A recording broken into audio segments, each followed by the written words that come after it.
Jomba Yang Dabo Zobe Sanje Be Jawa Shaja Tuba La Jaza Tishin Shaba Dojin Nimbo Rodon Jomba La Jaza Tishin Shaba Rinje Rola Jaza Tishin Shaba Luang Jaba La Jaza Tishin Shaba Bada La Jaza Tishin Shaba Beja La Jaza Tishin Shaba Rinje Mela Jaza Tishin Shaba Rinje Dara La Jaza Tishin Shaba Dode La Jaza Tishin Dawa La Jaza Tishin Shaba Dimame La Jaza Tishin Shaba Beja La Jaza Tishin Shaba Sangba La Jaza Tishin Shaba Sambeja La Jaza Tishin Shaba Shula La Jaza Tishin Shaba Shula La Jaza Tishin Shaba Beza La Jaza Tishin Shaba Zenebe La Jaza Tishin Shaba Zitaya La Jaza Tishin Shaba Webe La Jaza Tishin Shaba Nyangeme Webe La Jaza Tishin Shaba Semiji La Jaza Tishin Shaba Medobe La Jaza Tishin Shaba Tembebe La Jaza Tishin Shaba Bembe Veze Naba Shaba Naba Kemba La Jaza Tishin Shaba Nabe La Jaza Tishin Shaba Tembebe La Jaza Tishin Shaba Tembe Shendo Yanda La Jaza Tishin Shaba Hombe Dagi Genze Kemba La Jaza Tishin Shaba Shendo Naba Nebebe La Jaza Tishin Shaba Yuli Shendo Naba Kemba La Jaza Tishin Shaba Naba Nebe Shebebe La Jaza Tishin Shaba Kwene Nawa Kwebe La Jaza Tishin Shaba Rinje Beme Naba Namba La Jaza Tishin Shaba Ka Shomba Yang Dawa Sobe Sanje Shombo Cheta Bema La Rodo Shube Sanje Wange Kebo La Jaza Teta La Soba Shushu Jinje Kam Tamjena Tishin Shaba Ka Shomba Yang Dawa Sobe Sanje Shomde Shinichi Shute Soshi Shebe Sanje Shomde Teta Tamja Tama Kono Age Jawa Teta Jebe Tama Tama Mashi Kono Kowa Na Kore Tigbele Jebada Jido Zawada Jebada Jido Yero Sheden Jekoro Gindi Jekoro Shushu Gindi Jekoro Chodo Jubada Chobada Jido Yero Sama Jiba Naile Jebada Jido Zawada Jebada Jido Yero Mekowa Shi Lanyada Wa Lawa Shubada Judo Zawada Jubada Jido Yero Ayejeba Da Sinjen Yao De Chewang Tunju Jene Su Chewang Yidaji Yudo Chewang Yulu Tako To Jiao Lalo Jiao Hazir Wuna Su Omo Masa Wa Jiao Dawa Lokan Zuba Jiao Sanjen Shuwa La Nyeba Mi Jeba Jeba Daje Cheba Ka Yada Sanjen Sanjen Shumden De Kuyi Shizu Jeba Chandu Jeba Hondo Jeba Chamar Jeba Chembe Seba Tada Ge Chama Tolo Chasu Mi Jeba Mi Bedo Naje Cheye Dambo Jila Su 当了光速时，大概结完这两届，他们不是考完了国外今年现在都基本他们tunju今年是结完了，他们这种这个给我找我看了，大概这种这个给我找我看了我，大概上坡这边给我找我看了我的，大概深圳用是美国这边给我找我看了，大概深圳说是深圳这边给我找我看了我的，大概那边给我找我。 看了我的那东西，极度对象东西东的，那没写过了，可能没写过了，可能呀，可能那没呀，那么用，那没把养的我这边成就都用送我的就，现在这边上去兄弟的那就用送我吧，现在马这边上去兄弟的那就用送我，现在他这这边上去兄弟的那就用送我，知道吧？他给人用送我就，结果他们这那所有小组送到他们这样的结束。 上届他讲了呢，过去说完都说大概那边一时间上当我淘宝就没着急吧，刚当的吧，当这些看我是原来了吧，他也讲说，看我讲我姐姐教授你我这我。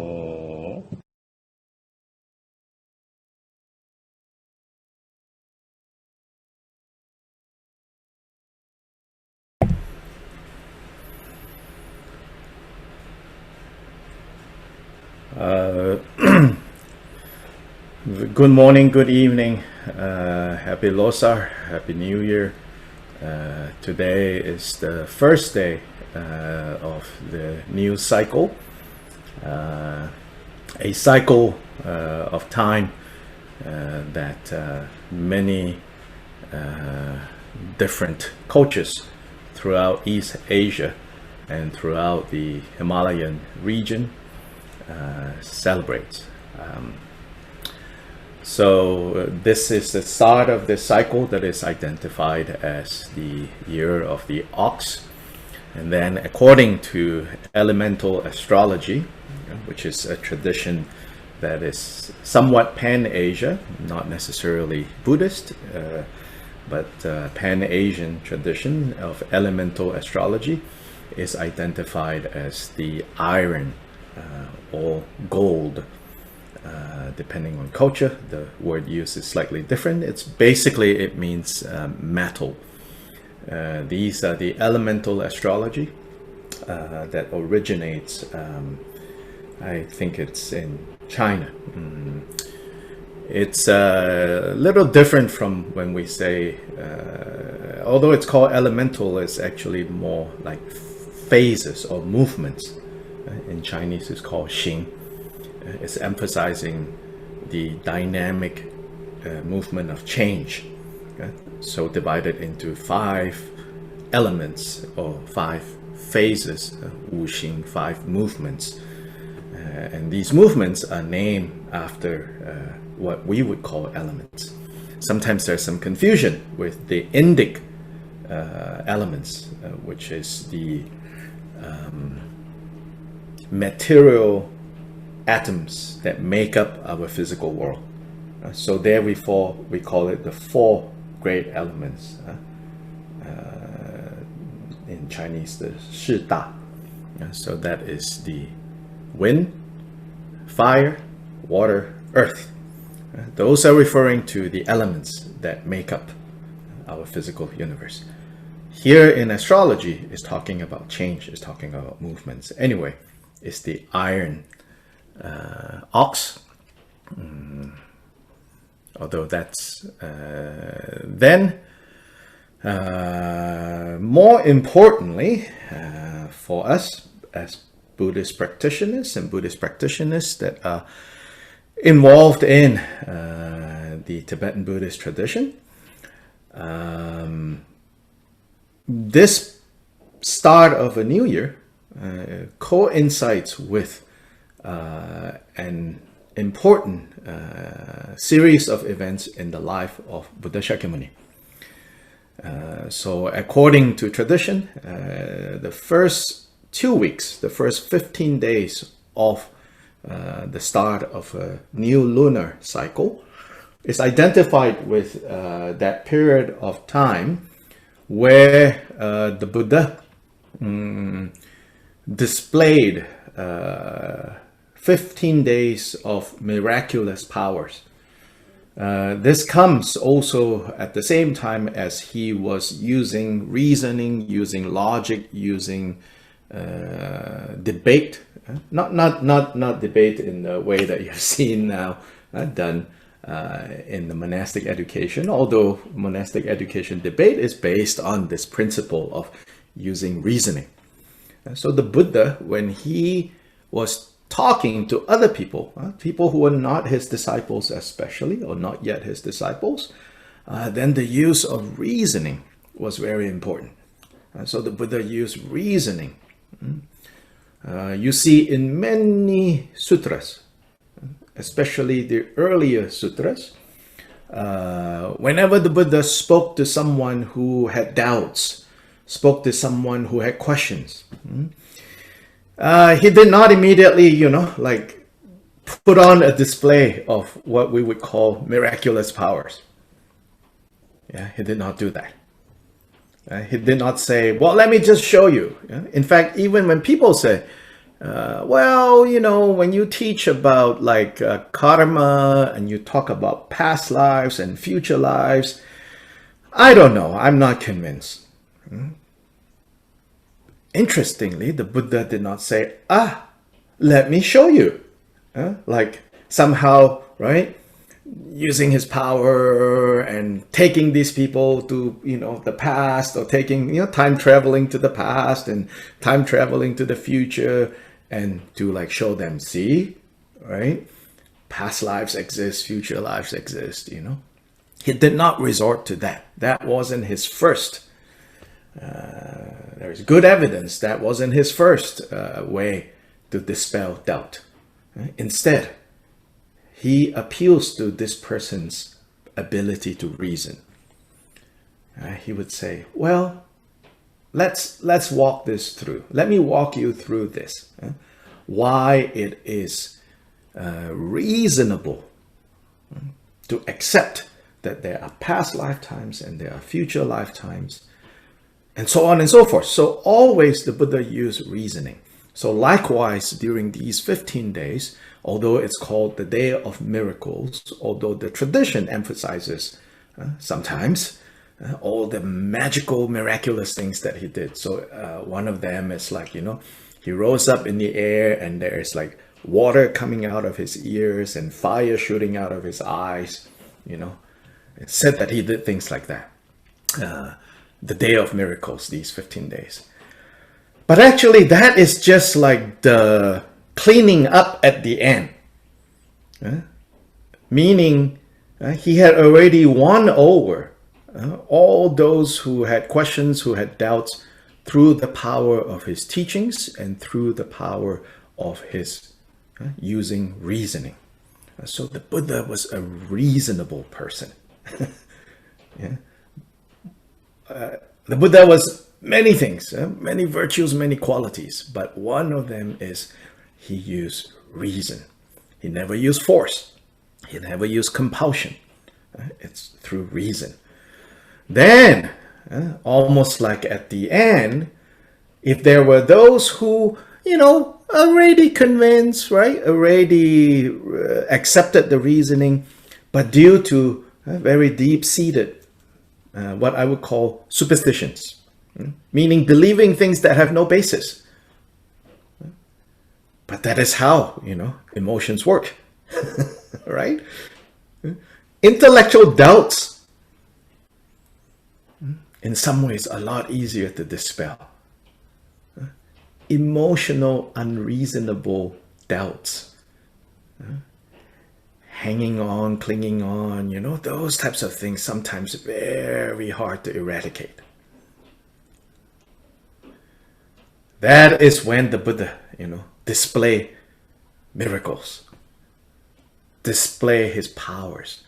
And in that sense, that is used as a way to kind of symbolically, we can say, these miraculous powers is a way to kind of overwhelm our afflictive emotions, overwhelm our deep-seated kleshas, which, the teachings and the reasoning have already shaken them up. But for the final uprooting, these kind of display of miracle powers became necessary. So these 15 days, we remember this, we celebrate this, and we think of how by following Buddha's teachings, by using reasoning at first, that's a necessary first step, using reasoning. Even at first we have doubts. Maybe some of us even like a little bit rude, our doubt, despite what the Buddha say, I don't believe you. I don't agree, It's okay. Because if we begin to really listen to what the Buddha has taught, it will begin to undermine our mountain of self-grasping, our mountain of doubt, our mountain of self-doubt. Can I really be free from suffering? Yes. Can I really free others from suffering? Yes, as a Buddha. We can, of course, temporarily help each other out, no doubt about that. And we do that as much as we are able to whatever degree we're able to. But when we talk about the ultimate ending of suffering, then of course, in the Buddhist system, everyone has to do it themselves because the true cause of suffering is ignorance. And Buddha cannot download wisdom into our operating system. Doesn't work like that. If it works like that, all the Buddhas, our 35 Buddhas that we are going to practice, these 15 days, would have downloaded all the wisdom, and would have sent antivirus, into our operating system and get rid of ignorance. That has not happened, Or maybe that's happening, but every moment the Buddhas are downloading and removing virus, we wander off to suspicious websites and we invite more viruses in. So Buddhas are very busy, trying so hard to download their wisdom for us because they want us so much to be free from suffering, Their great compassion. But of course, Buddhas also have wisdom, so they don't get bent out of shape, that we never give up inviting more viruses into our operating system. So Buddhas never give up. And it seems like our kleshas also never give up. It's like it's like your computer guy, coming every day. Like, wait, I just cleaned out your system yesterday. Like, yeah, I got this email. They say click, so I clicked. I got this email. I got this message on Facebook. They say, oh look, I saw a video of you. This one is an old trick, you get in Facebook Messenger. Look, I saw a video of you. We are all so self-centered. We are all so egotistical. Not that we're bad people. It's just how we are, A video of me? Click. Then this virus spreads to your friends because they are all also a video of me. Click. This is how, this virus keeps coming in. So we have to remove the basis ourselves. Buddhas are working so hard to help. Bodhisattvas are working so hard to help.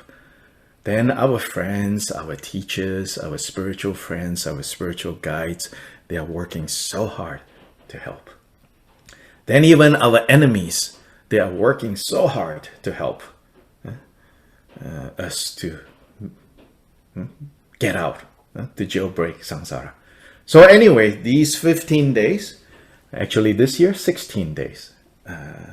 Day 8 is considered good day, so that the astrological calendar has double day 8.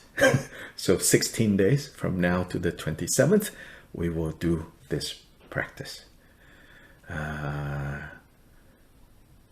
As we do this practice, I will try to explain each day some of it. As you can see, it's a pretty long text, printed out and laid out, 66 pages, somewhere around there. This was translated many years ago, maybe more than 10 years ago, by this incomparable translator in the Drigong, Ina of Garchen Institute, in 2009 already translated this. Garchen Rinpoche asked Ina to translate this, and so this is because of the efforts of Garchen Rinpoche and all those who are devoted to Kyabje Garchen Rinpoche that we have. So remember the kindness of Rinpoche and Rinpoche's students. Then, so we have this text in English. So let us begin on page 4. On page 4. So on page 4, it begins with in the space before me. So first you think in the space in front of us. If you have a shrine, that's easier. You can think, I'm in the presence of the holy ones. If no shrine, then you have to work a little harder. Or even if you can imagine, any holy places that you have been to. Ideally, of course, you visualize, this whole space have turned into a pure land. But that is not so easy, because we have become habituated with, this is my house. What do you mean this is pure land? This is where I sleep. This is where I eat. And this is where I go to toilet. This is not pure land. So it's very hard, ideally we can experience, oh, this is Pure Land. Yeah. So if you cannot do that, I'm sure you have experienced going before to some holy place, or maybe even going to your local center, that is your local holy place. Then you can imagine, oh, now I have arrived there. I personally find this helpful, easier. We have to take step by step. This is how it works. Yeah. So you think, okay, because we are trapped in the mundaneness of, my house. That's why it's good from time to time, like special occasion, have this setup, have this setup, because it helps us get out of this habit of mundaneness. But whatever setup you have or don't have now, you think, I'm in the presence of the Holy Ones. So the top of page 4. There, after that, then we take refuge. Okay? So I will read this first. In the space before me, I envision the Buddha, the Lord of Sages, surrounded by unfathomable root and lineage gurus, Buddhas, and Bodhisattvas. Dungi namka tumpa tumpe wangpola ko tsagyuki lama dhan sanje changzen paktu mebe kone shukpar sam. I and all mother sentient beings, extensive as space, take refuge in the root and lineage gurus. We take refuge in perfect Buddhas, the transcendent conquerors. We take refuge in the holy Dharma, free from attachment and peaceful. We take refuge in the noble assembly of bodhisattvas, endowed with realization and liberation.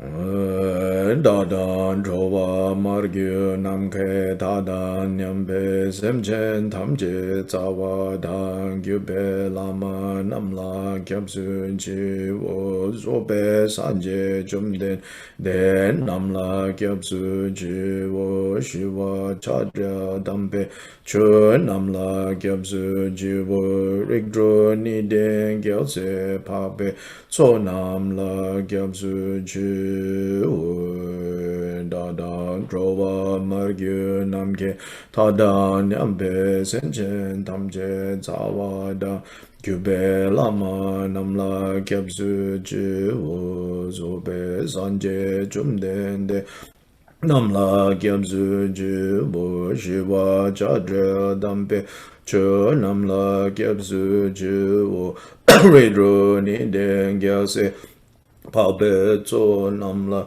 Gyabsu Jiwo.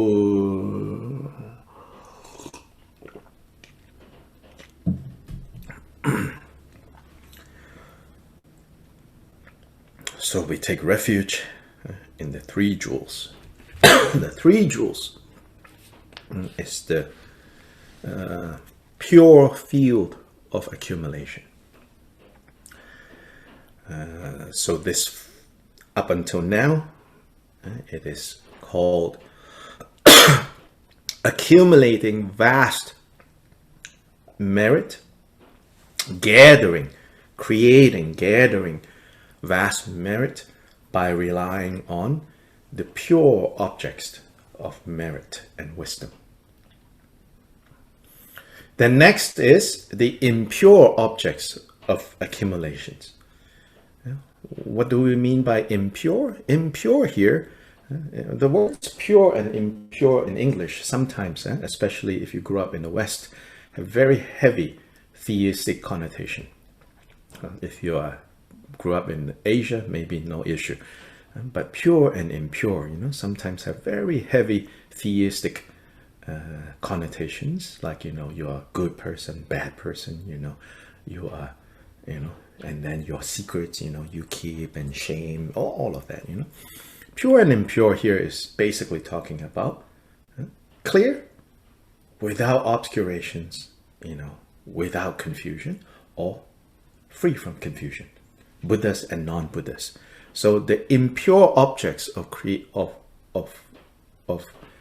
how to rely on, then you say we all know how to rely on pure objects, right? In order to bring us to a better place. How do we rely on impure objects to gather merit? Through the four immeasurable minds. Immeasurable love, immeasurable kindness, immeasurable compassion, immeasurable joy, and immeasurable equanimity. So next is the four immeasurable minds. When we meditate on the four immeasurable minds, then we are now thinking, with regards to all the beings that are in this same boat with us. We're all in this together, as they say, thinking of all the beings that are in various degrees and states of confusion that we are in right now.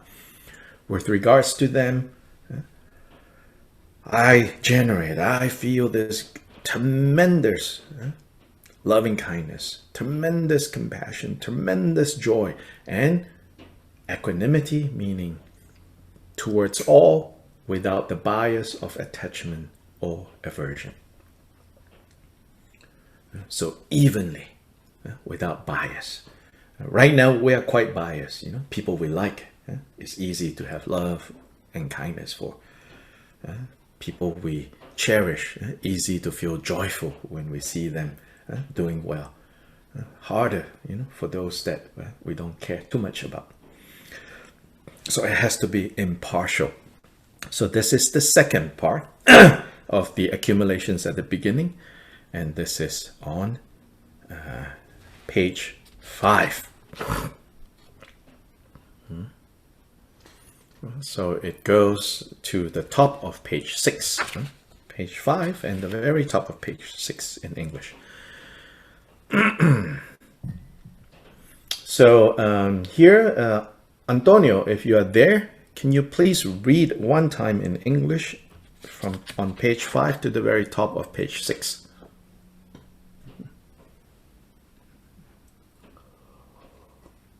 Please unmute yourself. Antonio in Guatemala.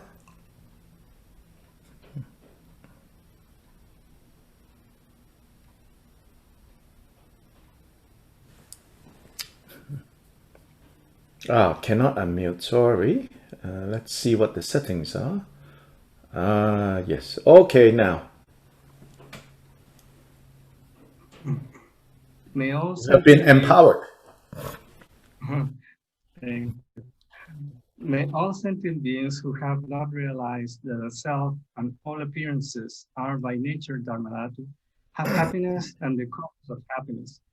May they be free from suffering and the causes of suffering. May they not be separated from the happiness which is free from suffering. May they rest in equanimity, free from attachment and aversion.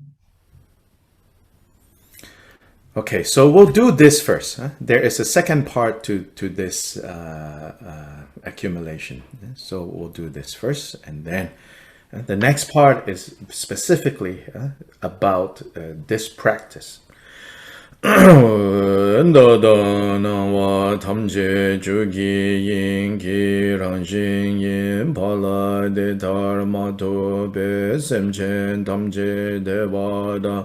Dewe gyudan denpa gyurji dunga dan dunga gi gyudan drawa gyurji dunga mebe dewa dame drawa gyurji nirin chada nida drawe danyo lana pra gyurji dada nangwa tamje jugi yingi rangjin yinpa de dharma Tobe semjen tamje dewa dhan dewe gyudan denpa gyurji dungyao dhan dungyao gi gyudan drawa gyurji dungyao mebe dewa dhammi drawa gyurji nering chadan nidan drawe tanyang la nebar gyurji.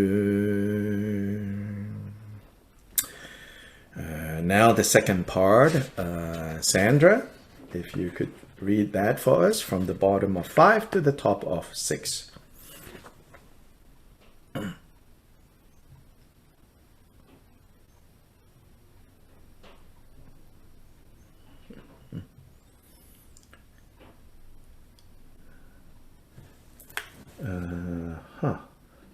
cannot unmute. That is strange. Oh, now I can. Oh, okay. Yeah. May I swiftly attain the sublime state of perfectly complete awakening for the sake of all mother sentient beings. For this purpose, I shall make offerings to the 35 Buddhas, and having invoked their heart pledge, I shall engage in the practice of suppressing downfalls. Ma semchen tamche gi dundu nirwa yangda barazo be sanje gi gopa rinpoche dhokpar cha de je du deva shekpa sum chu zanga ju jing tu dang ku ne tongwa shabe choga la ju par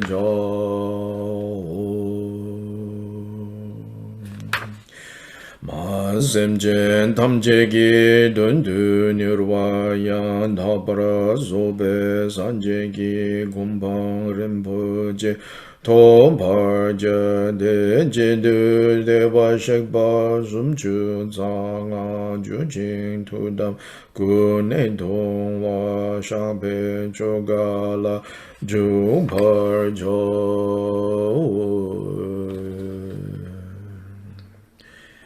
The objects of refuge dissolve into me. So all the objects of refuge in front dissolve into yourself. And in this way we receive the blessings, the inspiration, the impetus to commit to doing this practice. So a quick introduction. More and more details I will try to share over these 15, 16 days. Yeah? So this practice called, the heart of this whole practice is called, normally, the short name is the 35 Buddhist Confession Practice. The 35 Buddhist Confession Practice. The 35 Buddhist Confession Practice itself is actually rather short. And it is the second part of this text, this longer text. So if you turn to, let's see, page 50. If you go to page 50, that is the start of the main practice, the 35 Buddhists. At the bottom of page 50, throughout all time, all sentient beings take refuge in the Guru, take refuge in the Buddha, take refuge in the Dharma, take refuge in the Sangha. So this, it goes from there until page 58. Yeah? 50 to 58. That is the main practice. Most of the time when people say they do the 35 Buddhist practice, it's from page 50 to 58. And that is extracted out of a sutra known as Upali Paripricha Sutra, which is the questions of Upali.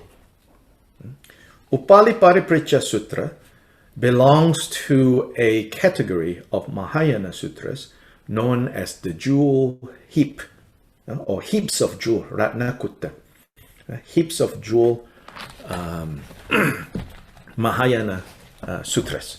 There's a number of texts, I forgot exactly, in the more than 10 for sure, collection of sutras called the jewel heap, Ratnakutta.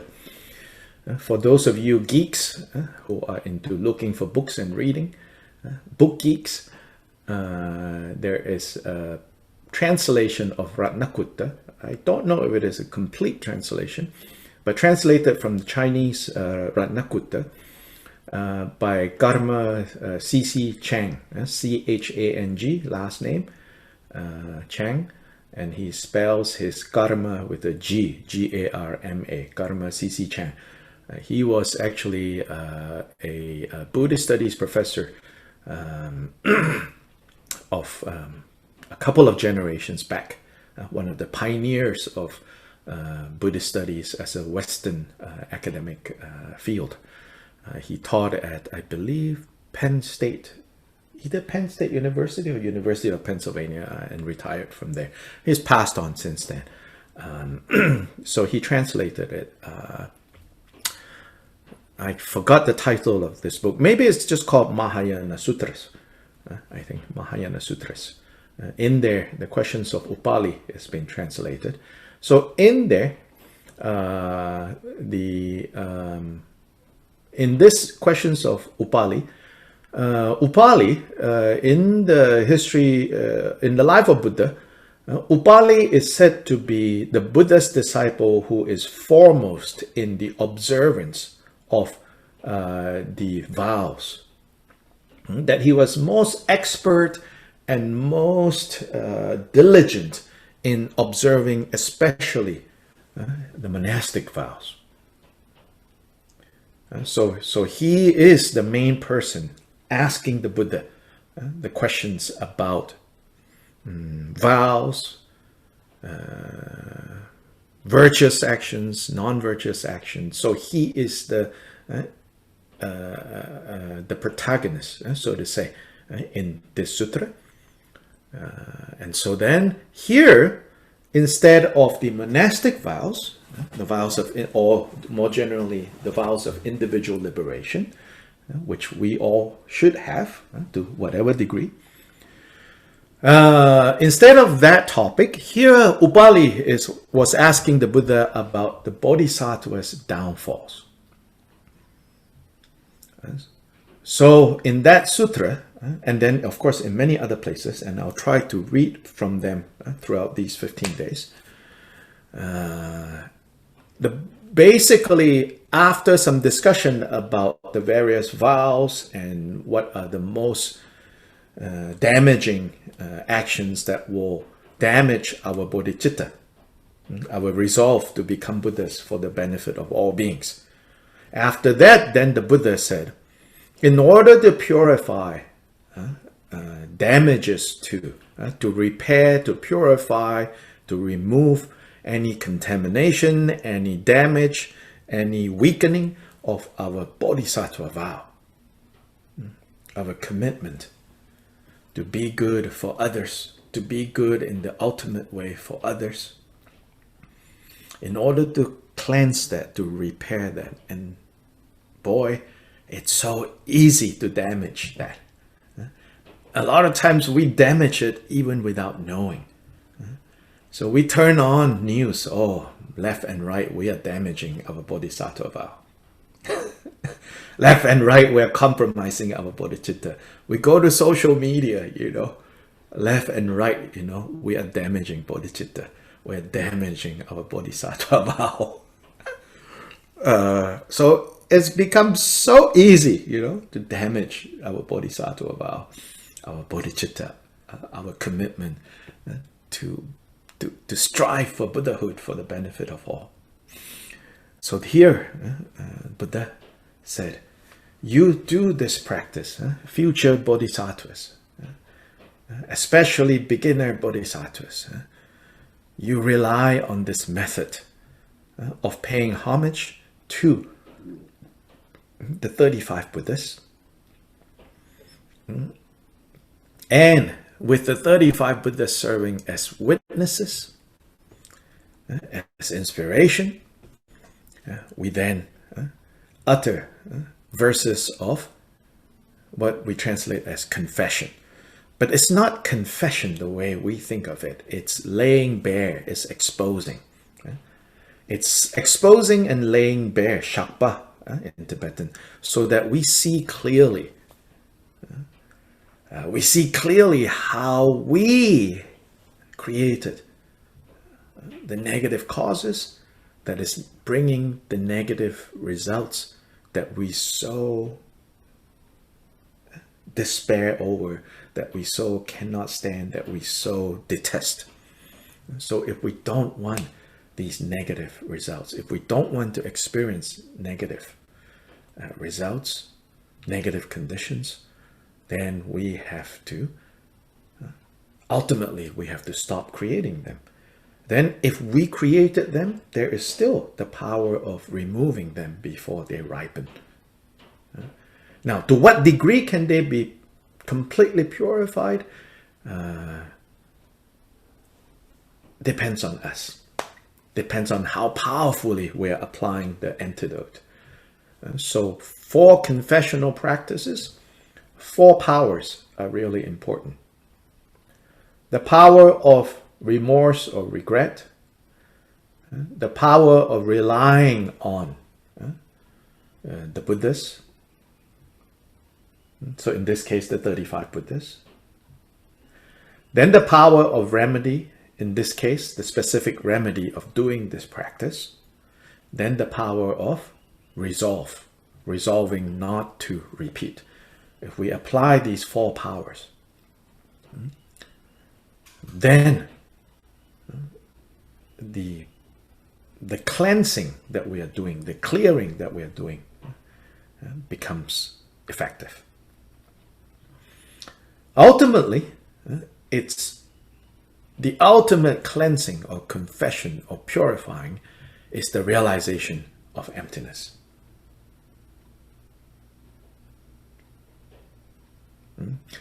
So on the relative level, the 4 powers. On the ultimate level, realizing nature of mind, realizing emptiness, realizing dependent origination. That, of course, not so easy. We get glimpses of all those things. Glimpses of dependent origination, glimpses of emptiness, glimpses of nature of mind.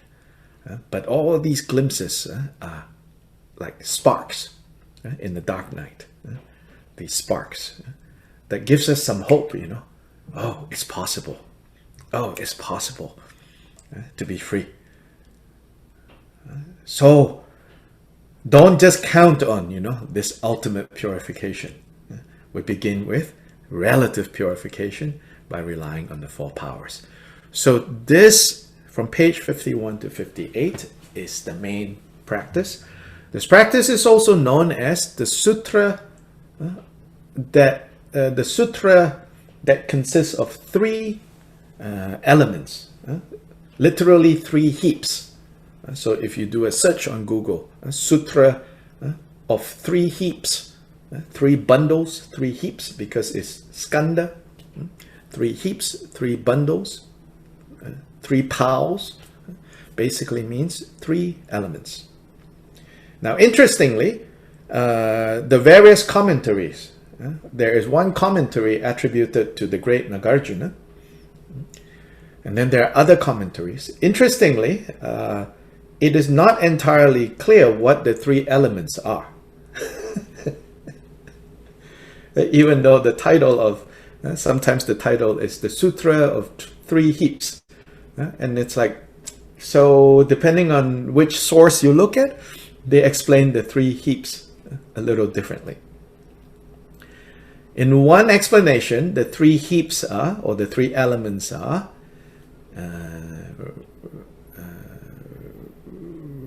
remorse or regret, confessing, laying bare.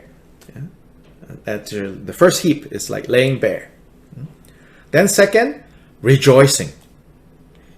Rejoicing in the example of the great beings, especially. But all beings really, but especially the great beings, the Buddhas and the great Bodhisattvas. And the third is dedication. So sometimes this is identified as the 3 elements. I think in Nagarjuna's commentary, he says these are the 3. The laying bare, and this within this short, between page 51 and 58, this begins at 54. So 54, it says, you know, in this and former lives without beginning, in all the states of birth within samsara, I have committed evil deeds. So this goes for the next couple of pages, like on the bottom of 55, I shall not hide them, I declare them. Henceforth, I shall sever and bind them. Yeah. Then the rejoicing.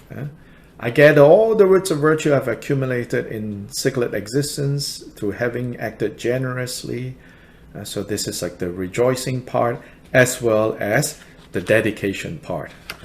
So starting from 56 to 58 are the other two elements. So in this way, 3 heaps. Another explanation of the 3 heaps divides this into, 3. Paying homage, declaring one's unskillful actions, and dedication as the 3 heaps. So making prostrations, paying homage to the 35 Buddhas, then the purifying, and then dedicating are the 3 heaps. So it doesn't matter, you know. This explanation of, oh, it's this, it's that, it's this, it's that, I mean, basically all the elements are there. Yeah, but I just want you to be aware in case you do more research and you listen to more teachings about this practice. Don't be surprised or startled when there are different ways of explaining the 3 heaps. So section 2 is the main part. Now, about this text itself. This text was composed by the 33 throne holder of Drigong Kagyu, the Tenzin Chukilodro, the 33rd head of Drigong Kagyu.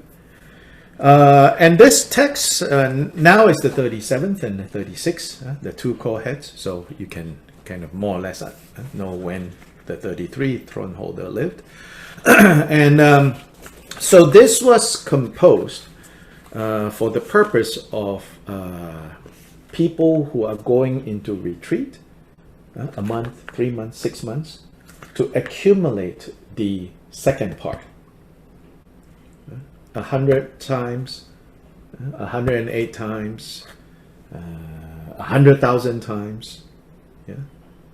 So sometimes done like 100 times, sometimes 100,000 times, 1,000 times. So 3 months, 6 months to accumulate this.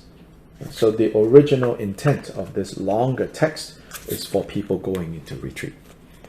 So if you have already read the notes at the beginning, you will see it will say, you know, you should not do this, you should not do this, you should not eat this, you should not eat that. Yeah, all those are rules of keeping your mind, your body clear, free from distractions.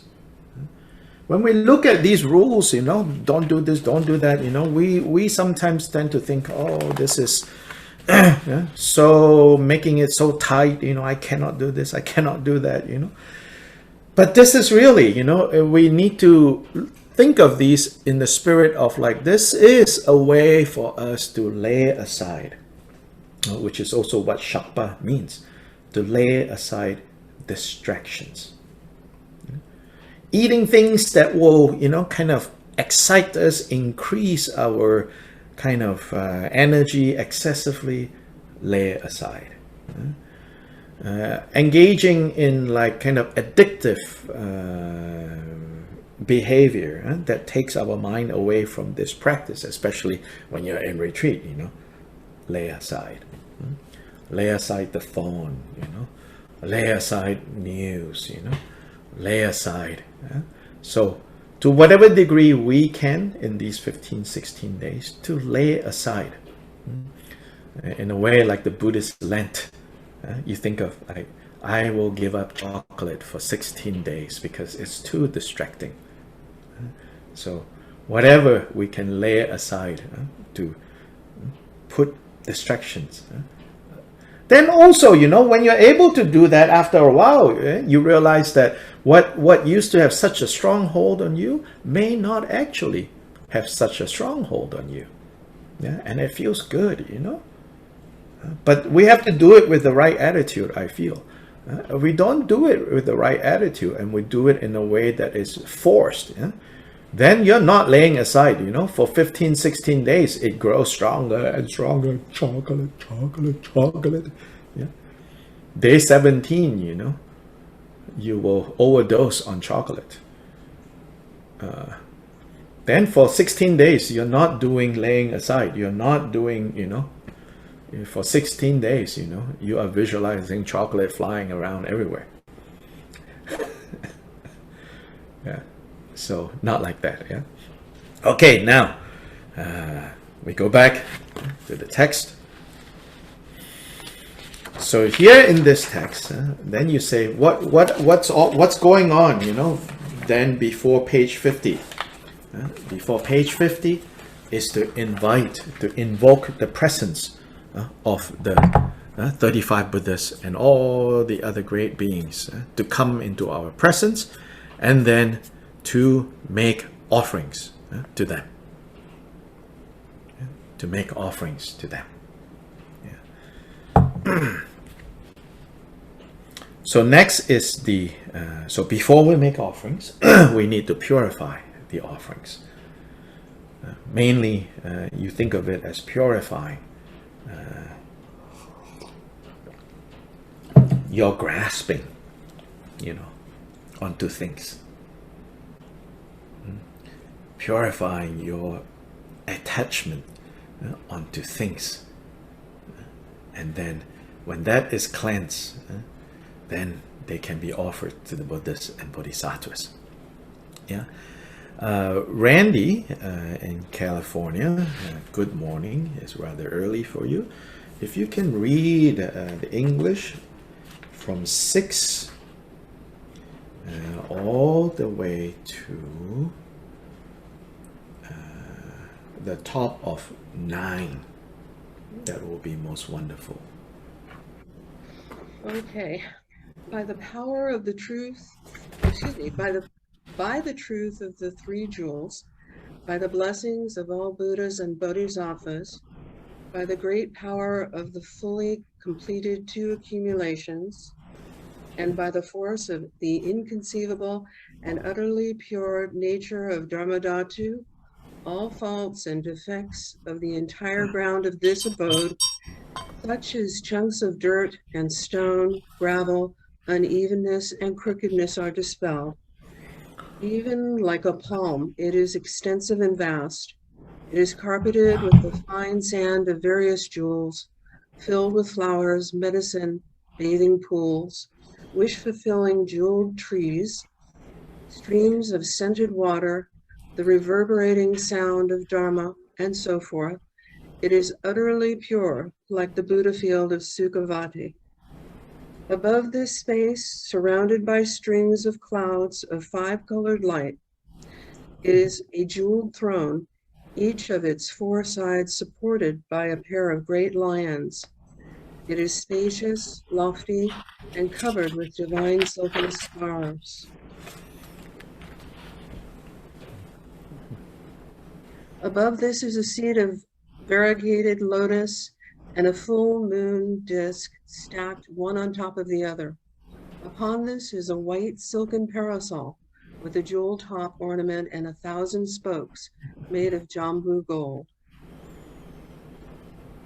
The last part too? Yeah, continue on till the top of 9. Oh, we're only at 8. Swaying pearl tassels dangle from its silken hem. This arranged and lovely to behold, it is magnificent. May 35 such parasols and myriad seats of lotus and moon instantly appear. On the ground before this are flowers of different colors, strewn in a carpet. Above this are any offerings that have been actually arranged as a meditation support. May inconceivable offering clouds like those produced from the magical display of the Bodhisattva Samantabhadra appear, such as water endowed with the 8 qualities, water for bathing the feet, divine flowers such as the Mandarava flower, prepared and natural incense, jewels, lamps, burning seed oils, medicinal scented waters that heals pain, ambrosial food from the god realm of Brahma, Vishnu, and Shiva. Wind instruments, percussion instruments, victory banners made of soft and smooth saffron-dyed cloth, hanging banners and canopies, and vessels of aromatic powders. Thank you. So Visualize all of this as we recite this dharani in the next section. This dharani is the dharani of effecting, bringing to result what has just been recited. Particularly 35 seats with 35 parasols, preparing this for the 35 Buddhas to arrive.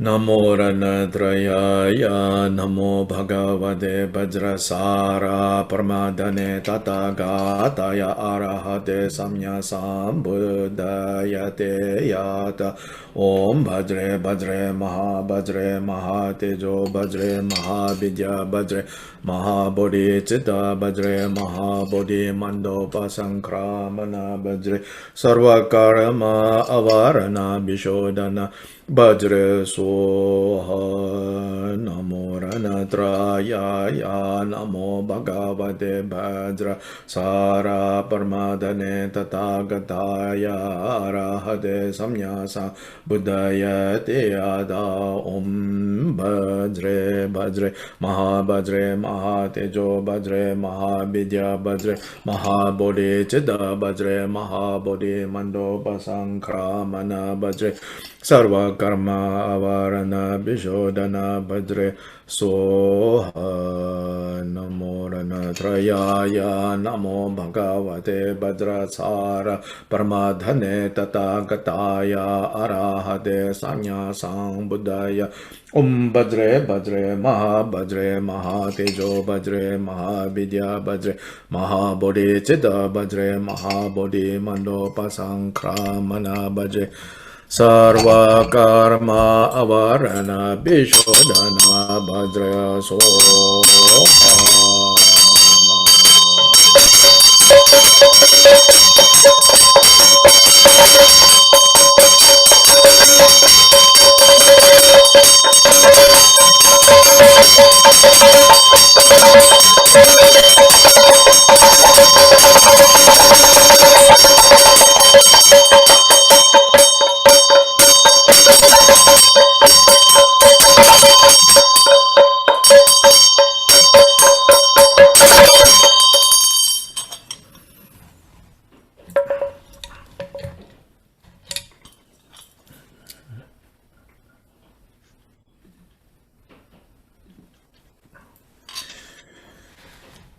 So next, we get to the part of where we are inviting the 35 Buddhas to come into this space.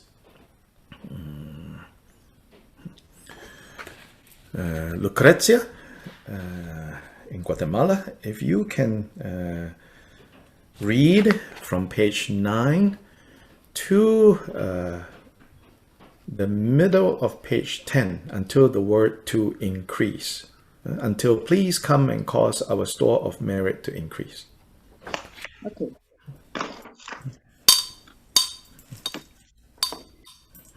With the fragrance of burnt incense.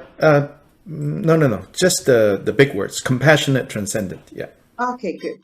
Yeah. Compassionate. The small, so for the reference of everybody, those small words in italics, those are notes for us.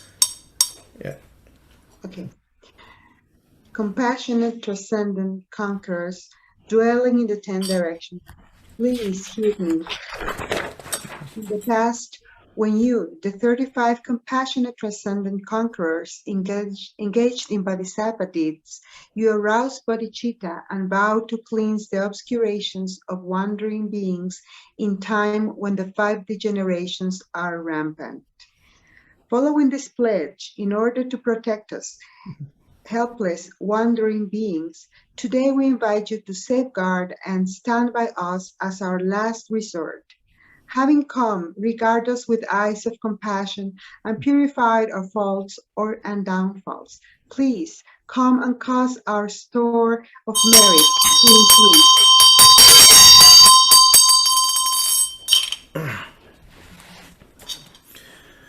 So then in the next section, each of these Buddhas are invited to come into the space in front of us. So starting with, let's see, Mahamuni. So from page 10, 11 to 12, let's see, 10, 11, 12. Omar, can you please read from the bottom of 10 to 11 and to 12, 10, 11 to the top of 12. 10, 11, and top of 12.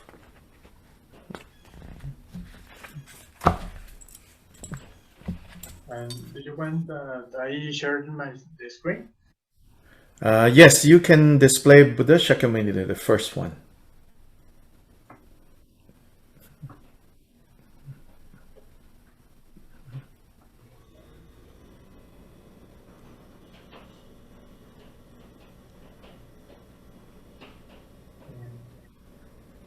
Mahamuni. What you did before was better, I think. Sorry? The share that you did before was better. Now it's smaller. When it first showed us, it was better, I think. Do you know what you did? Then it became smaller. Yeah. Yeah, it's okay. Yeah. Okay. Yeah. Mahamuni, in this place and time, please come here, exalted one, holy one, omniscient one, please come here. Mahamuni, for the sake of others, chief of humans, please come here. Omniscient one among humans, please come here. Born in the lotus pond of moral discipline and suffused with the water of perseverance, disciples gather round you like bees. Lotus sage, please come here. Dwelling in the noble truth, endowed with the eyes of love and compassion, you roar the sound of selflessness. Victorious lion, please come here. Your discipline reminds of a pure water stream, causing the buds on the branches of awakening to bloom into garlands of flowers and to develop into the perfect fruit of total liberation. Victorious tree, please come here. Endowed with wisdom vast and profound, and with the unlimited water of Samadhi, you are a treasury filled with a yogin's gems. Ocean of good qualities, please come here. Endowed with a glorious mandala of compassion, and perfectly adorned with the light rays of wisdom, you open the lotus mind of disciples. Capable son, please come here. Thank you. Then from here until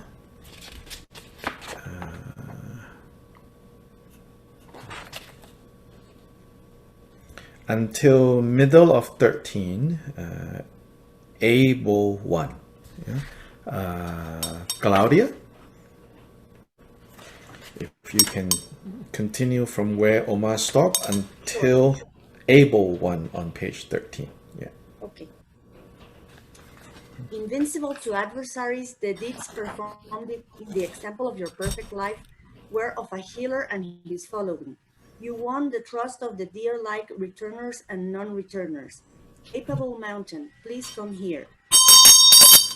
Protector of each and every sentient beings, the deity who overcame the frightful hordes of Mara, transcendent conqueror who knows all things as they are, together with your retinue, please come here to this place. Transcendent conqueror, having practiced compassion in numerous countless eons out of love for sentient beings, now that your vast aspiration and your intention is completely fulfilled, It is time to act for the sake of beings, as you have wished. Therefore, in order to liberate infinite numbers of sentient beings, displaying various miracles and blessings, please come here from the spontaneously existing palace of the Dharmadhatu sphere, together with your utterly pure retinue. You endowed with an omniscient mind, if you love me and know my thoughts. By the power of these truthful words, please come into my presence. 801. Okay, so then in the next section, it will be the names of these Buddhas, each of them starting with Buddha Shakyamuni, and the realm that they come from, and the direction of that realm. So the name of their Pure Land, the direction in relation to us, and the name of the Buddha. So I might actually, I suggest to you that what you can do at this point is perhaps instead of like trying to follow, you can just listen to me. I'm going to say these names, each of them. I'm going to say them, and then as I say them, Omar is going to click. So maybe you should look at the screen so that you can feel, each of these Buddhas becoming present as their names and their directions and their Pure Lands are read out. Yeah. So Omar, are you ready? Yes. Yes. Okay. So this is Buddha Shakyamuni now. Yeah. Supplicated thus, they all descend from the natural abode of the Dharmadhatu, Pure Land of Akanishta, the glorious transcendent conqueror, the peerless king of Shakyas. So now, from the essence of space realm above, the one who has fully conquered with Vajra essence. Yeah, Omar? Yeah.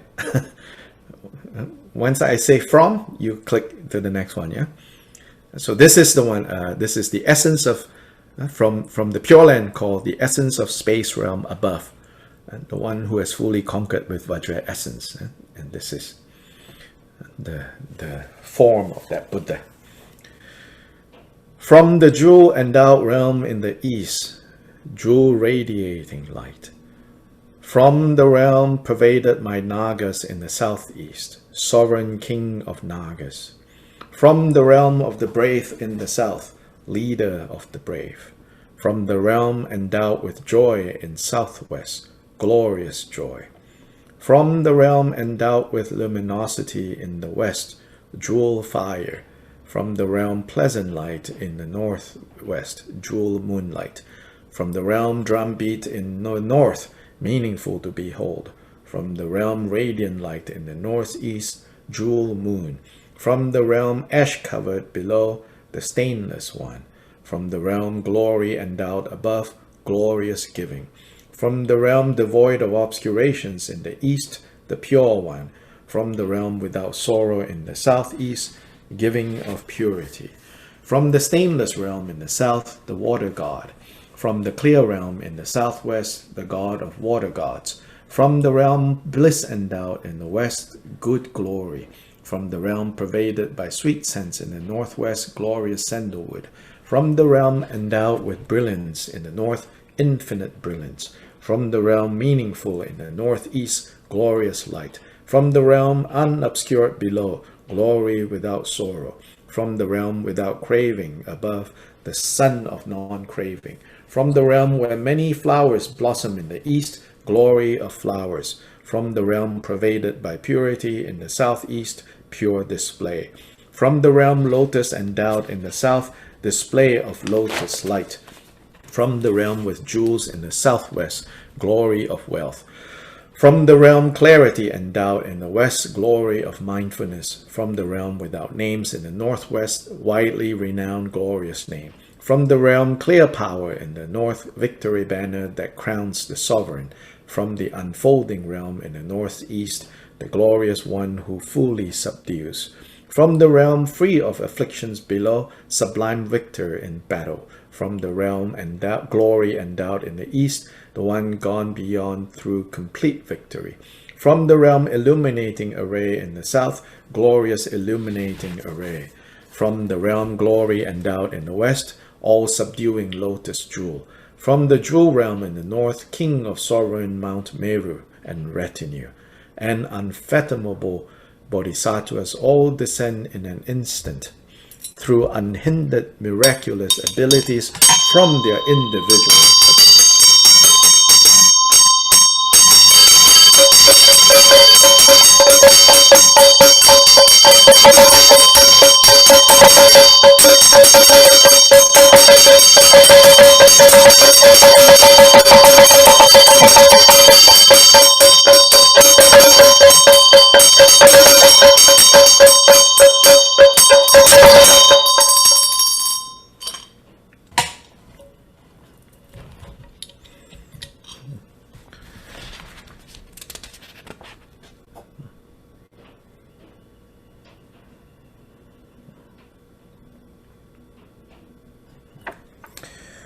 So now, Cecile, can you read 17 and 18? Blessed Lord, how marvelous that you have come. We are indeed endowed with merit and good fortune. Blessed Lord, please remain while I make offerings to you. In this mandala of pure Dharma teachings, a sacred seat of great splendor is arranged. Resting in a meditative state of unmoving samadhi, please be seated with a joyful mind. Unobstructed, unrestricted form in a mode of equanimity, please be seated on this clean and spacious throne and accept this gift of happiness. Sitting on this jeweled throne held aloft with lions and covered with celestial silken scarves. With joy and loving disposition, please perform the great purpose of all wandering beings. In the center of a flawless, lovely lotus seat with open petals and pollen bed is the moon mandala for the benefit of all. I beseech you to remain upon this seat with love for wandering beings. Thus supplicate the Sugatas with their retinues remain upon the lotus and moon disk seat of properly arranged lion thrones in the space before me. Thank you. Omar, yeah, back to Buddha Shakyamuni.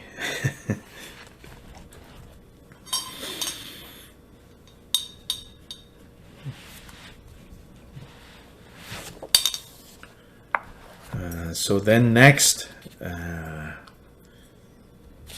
each of these Buddhas will be described. Yeah? So I'm going to read this section. Again, you can, I think, especially first time you're doing this practice, focus on the Buddha, the image there. So if you want, you can even turn your pages. You can follow, but if you try to read the words and look at the picture, not so effective. So if you want to fast forward your pages, you can go to page 22.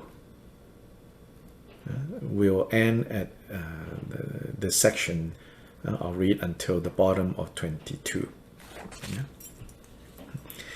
In the center sits the principal one in the resplendent form of the transcendent conqueror, the peerless Buddha Shakyamuni, anointed with saffron water and shining like a mountain of gold. He is completely perfected with all the glorious qualities of the 112 major and minor marks. With a never-tiring gaze, he is utterly brilliant. He is garbed in 3 exquisite orange Dharma robes, and a saffron victory banner floats 4 finger widths from his body, not touching him at any point. His right hand displays the earth-touching mudra of annihilating the host of Maras, and his left hand is in the mudra of equipoise. He sits cross-legged, his 2 legs intertwined in the Vajra knot. Similarly adorned and seated, now the next Buddha, the Sugata, who has fully conquered with Vajra essence, is the color of lapis lazuli and holds a Vajra Jewel radiating light is white and holds a Vajra and sun. Next Buddha.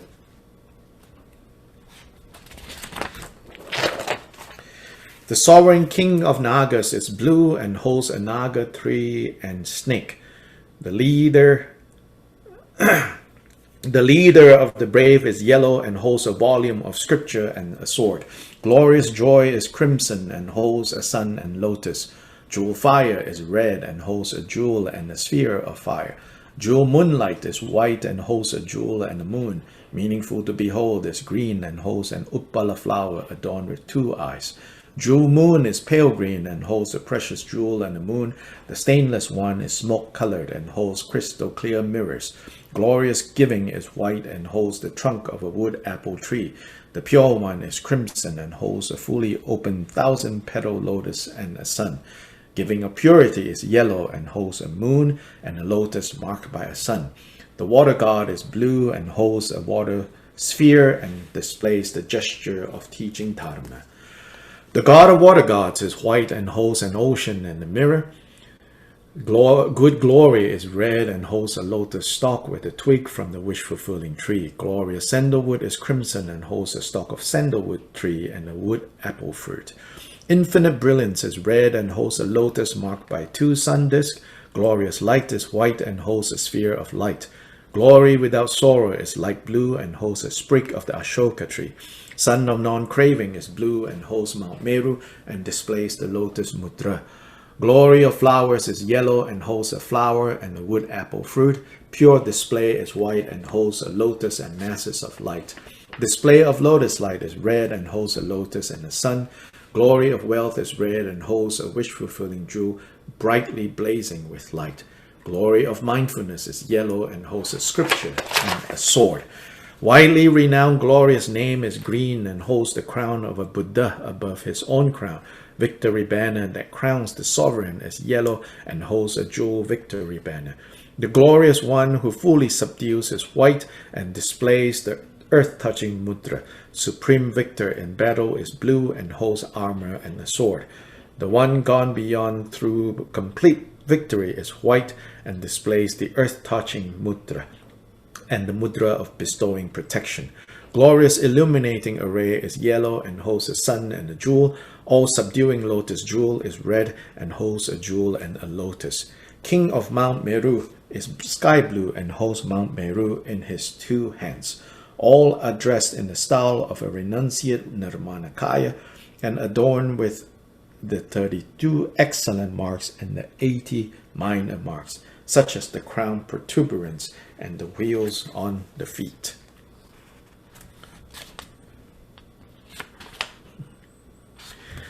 With their 60 aspects of melodious speech, they proclaim the clear sound of the Mahayana teachings. As their minds do not move from their vajra like samadhi, they clearly understand all objects of knowledge in the 3 times. Their bodies are garbed in the 3 dharma robes. The garlands of light shine like the sun from the 3 bodies to alleviate the pain of miserable destinies. With eyes open wide like lotus petals, they behold me and all sentient beings with great compassion. Upon merely beholding them, these great beings effortlessly accomplish the temporary and ultimate purposes of all sentient beings. Thus, they abide with vajra, with legs in vajra posture.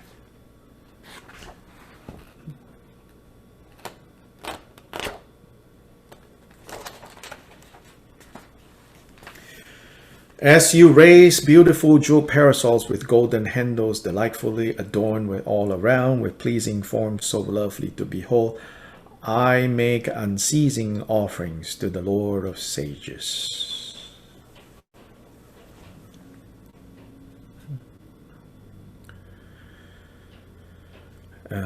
Here it is, as I raise beautiful jewel parasols with golden handles, not as you raise, by the way.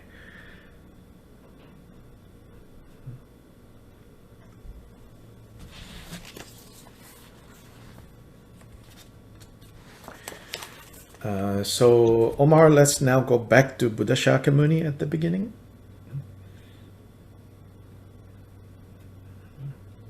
Oh, we get to see the Buddha soul. Okay, now each of the Buddhas we are going to be making prostrations and homage to.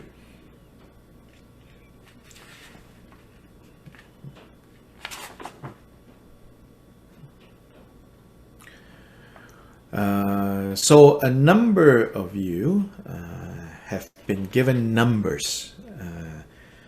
Now let's see if we can do this right. Yeah. So starting from page 24, the first Buddha, Buddha Shakyamuni, is described in more details. Yeah. The second Buddha, the section is on page 25. That says, with blue complexion. Then it says, homage to the one who has fully conquered with Vajra essence. Yeah. Homage to the one who has fully conquered with Vajra essence. Then next, so I'm going to call your name since this is the first morning.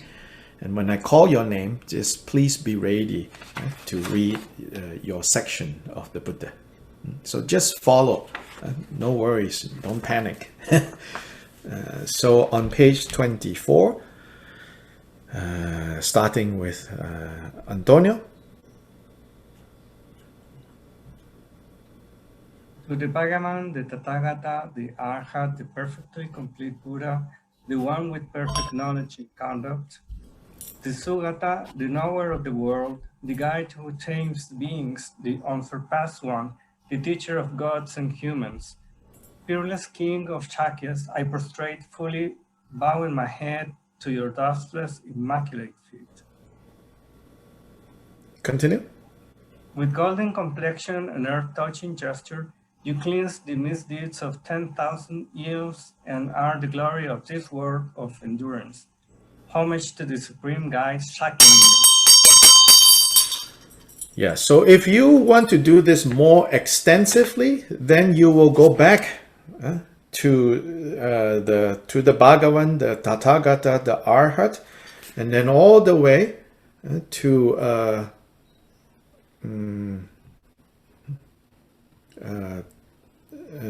humans. So then to the top of 25. Then from there, you will go to with blue complexion holding a Vajra in both hands.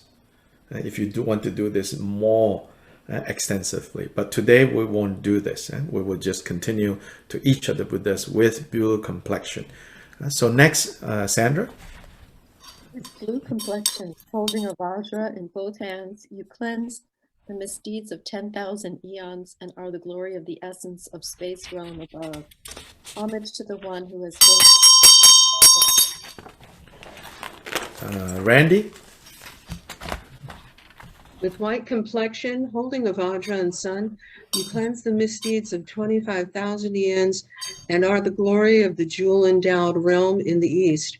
Homage to the jewel radiating light who clears away darkness. Lucrezia. With blue complexion, holding a naga and snake, you cleanse the misdeeds of 8 eons and are the glory of the realm pervaded by nagas in the southeast. Homage to the Dharma Dhatu, sovereign king of nagas. Omar. With yellow complexion, holding a volume of scriptures and a sword, you cleanse all misdeeds of speech and are the glory of the realm of the brave in the south. Homage to the leader of the brave who overcomes all discord. Claudia. With crimson complexion, holding a sun and lotus, you cleanse all misdeeds of mine and are the glory of the realm endowed with joy in the southwest. Homage to glorious joy who delights in the Dharma. Cecile.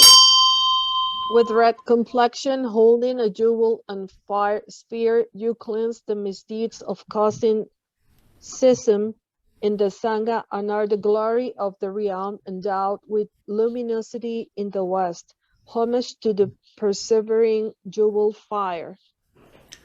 Jasper.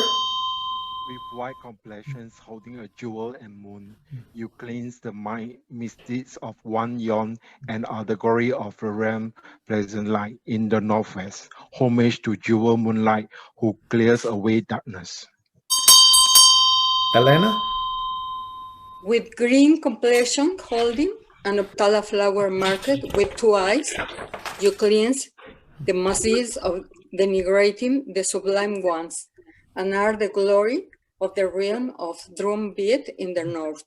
Homage to mindful, the behold teaching Dharma. Renard?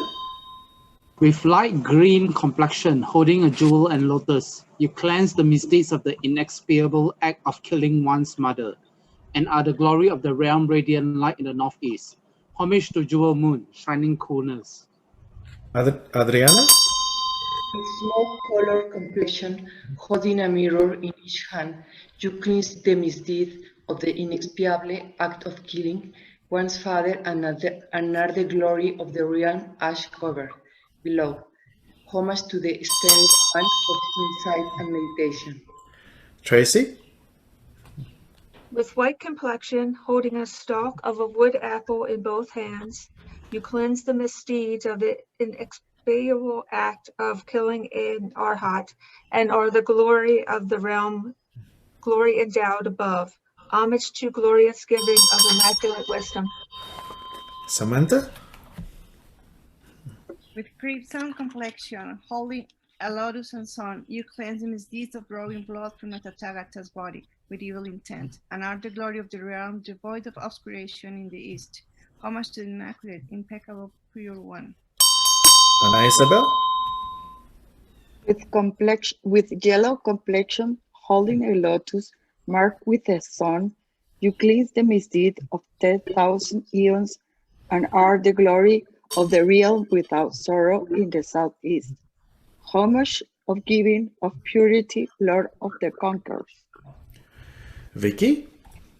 With blue complexion, holding a water sphere and teaching the Dharma, you cleanse the misdeeds of abusing an arhat and are the glory of the stainless realm in the south. Homage to the water god who washes the stains of afflictions. Patricia?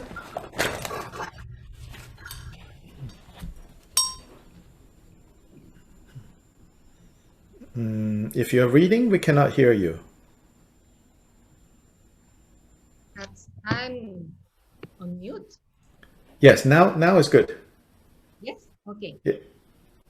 With white complexion, holding an ocean and mirror, you cleanse the misdeeds of killing and bodhisattva and are the glory of the clear realm in the southwest. Homage to the god of water gods washing away stains. Christina? With red complexion, holding the stalk of a lotus and wish-filling tree. You cleanse the misdeeds of killing a noble disciple and are the glory of the realm of the bliss endowed with the in the west. Homage to good glory, perfection, purpose. Joyce? With crimson complexion, holding a sandalwood branch and a wood apple fruit, you cleanse the misdeeds of stealing the wealth of the Sangha and are the glory of the realm pervaded by sweet scents in the northwest. Homage to glorious sandalwood alleviating pain. Rowan? With red complexion, holding a lotus marked with two suns, you cleanse the misdeeds of demolishing stupas and are the glory of the realm endowed with brilliance in the north. Homage to infinite brilliance pervading the universe. Judy? With white complexion, holding a sphere of light in both hands, you cleanse the misdeeds born from hatred and are the glory of the realm meaningful in the northeast. Homage to glorious light, pure and pure. Waiting. Light blue complexion, holding a sprig of the sorrowless tree, cleanse the misdeeds born from passion, and are the glory of the realm unobscured down below. Homage to the glory without sorrow, devoid of all pain. Melissa?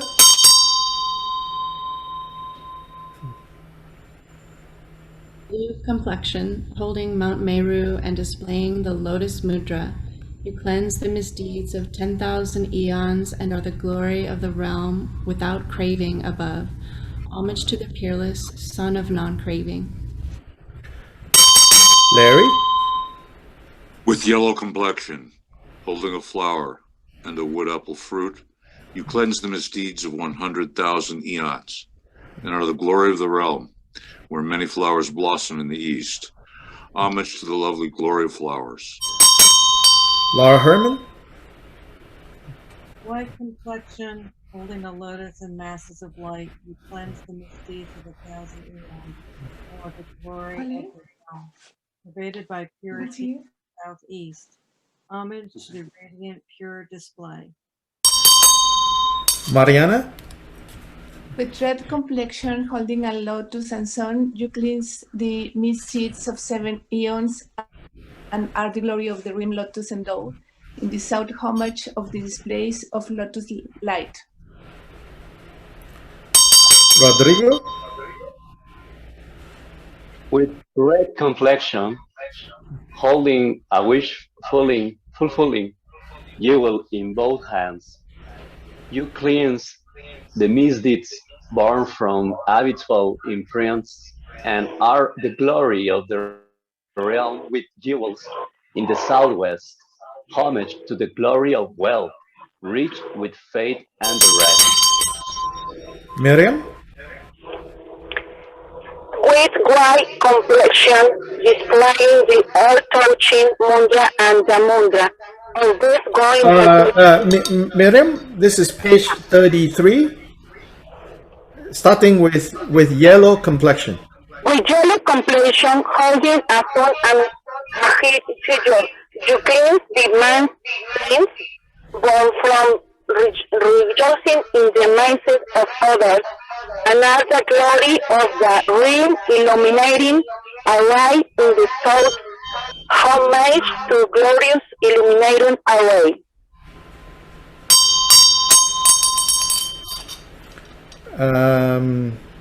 Then Anna, can you do with yellow complexion holding a scripture and sword?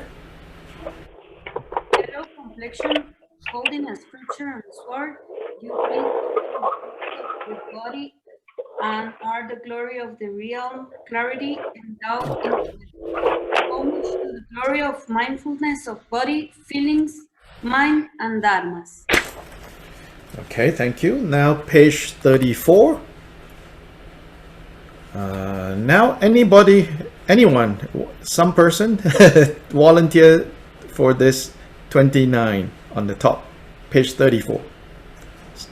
With yellow complexion, holding a jewel crown ornament and a victory banner, you cleanse the misdeeds born from jealousy and are the glory of the realm, clear power in the north, homage to the victory banner that crowns the sovereign. Next volunteer. with white complexion, displaying the earth-touching mudra, you cleanse the misdeeds of inciting others to crime, and are the glory of the unfolding realm in the northeast. Homage to the glorious one who fully subdues. Next. With black complexion, holding armor and a sword, you cleanse the misdeeds born from pride and are the glory of the realm, free of afflictions below. Homage to the sublime victor in battle. Next. With white complexion displaying the earth-touching mudra and the mudra bestowing protection, you cleanse the misdeeds born from slander and are the glory of the realm, glory endowed in the east. Homage to the one gone beyond through complete victory. Next. With yellow complexion, holding a sun and a jewel, you cleanse the misdeeds born from rejoicing in the misdeeds of others, and are the glory of the realm, illuminating array in the south. Homage to the glorious illuminating array. Next. With red complexion, holding a jewel and a lotus, you cleanse the misdeeds of abandoning the holy Dharma, and are the glory of the now the glory of the realm, glory endowed in the west. Homage to all subduing lotus jewel. Kim, can you do 35th? Kim, Singapore. With sky blue complexion, holding Mount Meru in both hands, you cleanse the misdeeds of impet Samayas, and are the glory of the ram precious jewels in the north. Homage to the powerful King Mount Meru, who is free of delusion. Okay, Omar, if you have a picture of all the 35 Buddhas, you can put it up now. If you don't, then you can stop sharing screen and go to gallery view. Yeah, and I will continue the next part, which is the next part is the sevenfold puja, basically. Yeah, to those in as many worlds, on page 36 in the middle. To those in as many worlds as exist in the 10 directions, all of the lions among humans, the Tathagatas of the 3 times, to all of them without exception, I prostrate with faithful body, speech, and mind. Through the power of this prayer for excellent conduct, may all the victorious ones vividly appear in my mind. With bodies as numerous as atoms in the universe, I respectfully bow down and pay homage to all the victorious ones. In a single atom residing amidst their bodhisattva sons, there are as many Buddhas as there are atoms in the entire world. In the same way, I imagine the entire Dharma expanse to be completely filled with victorious ones. With inexhaustible oceans of praise and oceans of melodious sounds extolling the noble qualities of the victorious ones, I praise all the Sugatas. To all those worthy of honor, while offering praise with supreme faith, I bow unceasingly with bodies as numerous as dust motes in the universe. Namo Ranadrayaya Om Namo Bhagavate Vajrasara Paramadani Tadhagataya Arahate Samya Sambuddhaya Teyata Om Bajre Bajre Mahabajre Mahatejo Bajre Mahabidya Bajre Mahabodhi Chitta Bajre Mahabodhi Mando Pasankramana Bajre Sarva Karma Avarana Bishodana Bajra Soha.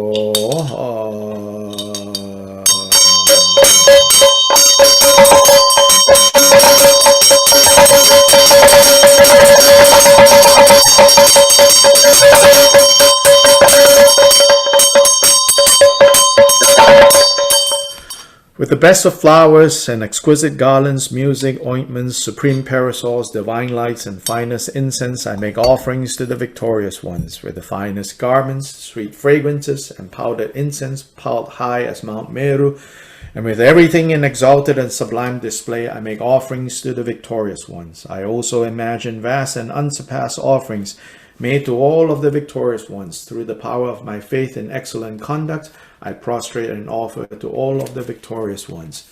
To the victorious ones, the noble beings, I offer lattices bearing the finest drinking water, an array of drinking water shining with brilliant light, and mirrored pools and vessels of drinking water scattered far and wide.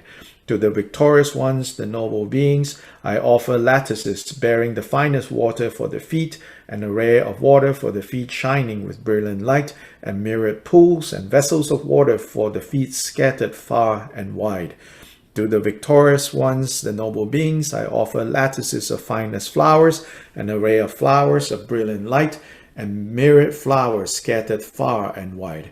To the victorious ones, the noble beings, I offer lattices of finest incense, a brilliant array of incense light, and myriad heaps of incense scattered far and wide. To the victorious ones, the noble beings, I offer lattices of the finest lamps, a brilliant light array of lamps, and myriad lamps scattered far and wide. To the victorious ones, the noble beings, I offer lattices of the finest perfumes, a brilliant array of perfume light, and myriad perfumes scattered far and wide.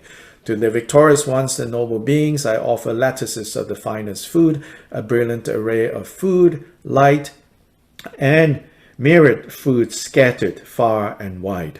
To the victorious ones, the noble beings, I offer lattices of the finest music, and a brilliant array of musical light, and myriad melodies scattered far and wide. Although I am not devoid of stains, and my veils of ordinary thoughts are not yet cleared away, with faith I offer saffron-colored robes. By this may all sentient beings up to the limits of space take up the excellent conduct of the Buddhas. I bring to mind the 5 delighted objects of the senses, the 7 precious attributes worthy of a sovereign, the 8 auspicious symbols, the 8 auspicious substances, and so forth, and offer them to the victorious ones. Respectfully, I offer any pleasing unowned offerings of all directions and times to the Sugatas. Please accept them with your power for my sake. As many flowers, fruits, and medicine as there are, as many jewels as there are in the worlds, and clean and pleasant waters, jewel mountains, and likewise forests, solitary and joyful places, trees densely adorned with flowers, and trees whose branches bow with delicious fruit, divine and royally fragrances, incenses, wish-fulfilling jewels, jewel trees, grains that grow without the need of toil, and any other adornments suitable to be offered, lakes and pools adorned with lotuses, sweet and pleasing cries of wild geese, all these that are unknown throughout the extent of infinite space, I bring to mind and offer to the sublime sages together with their sons.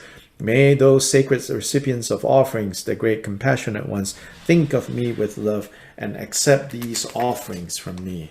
Devoid of merit and utterly destitute, I have nothing else to offer. Therefore, I request you protectors who consider the purpose of others to accept these offerings by your power for my sake. I offer my body forever to the victorious ones and their sons. Supreme heroic beings, fully accept me. I respectfully devote myself to your service.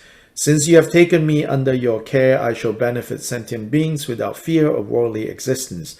I shall perfectly transcend my former misdeeds, and henceforth I shall refrain from further sins. In sweetly scented bathing chambers, whose crystal floors are clear and sparkling with beautiful pillars radiant with jewels and glowing canopies made of jewels, I bathe the Tathagatas and their sons with many beautiful jewel vases perfectly filled with fragrant water, accompanied by myriad songs and music. I dry their bodies with exquisite, immaculate, and scented cloths. Then I offer them beautifully colored and sweet-scented robes. I adorn Supreme Samantabhadra, Manjughosha, Avalokiteshvara, and the others with fine, soft, delicate, and colorful robes, and with an abundance of precious jewels. With sense pervading the billionfold universe, I anoint the bodies of the Lord of Sages, which blaze with the brilliance of well-refined polished gold. I make offerings to the Lords of Sages, exalted objects of worship, with all the most sweetly scented flowers such as mandaravas, lotuses, and utpalas, and with pleasingly arranged garlands. I offer them scented clouds of the finest incense with aromatic pervasive fragrances. I offer them divine feasts of various foods and drinks. I offer jeweled lamps perfectly arranged in rows of golden lotuses, and on the ground sprinkled with scented water, I lay out lovely drifts of blossoms. To those filled with compassions, I offer mighty palaces, songs of glory so pleasing to the ear, lovely radiant strings of jewels and flowers, and inconceivable sky ornaments. Furthermore, I offer to the great sages exquisite jewel parasols with golden handles and beautifully adorned rims unbent with perfect shapes so lovely to behold. Further, may these clouds of offerings, music, and sweet melodies all expand to cool the pain of sentient beings. Namo Ranatraya Namo Bhagavate Vajrasara Paramadane Tathagataya Arahate Samya Sambuddhaya Teyata Bhadre Bhadre Mahabhadre Mahatejo Bhadre Mahavidya Bhadre Mahapadeshita Bhadre Mahapade Mandopa Sankramana Bhadre Sarva Karma Avarana Dishodana Bhadre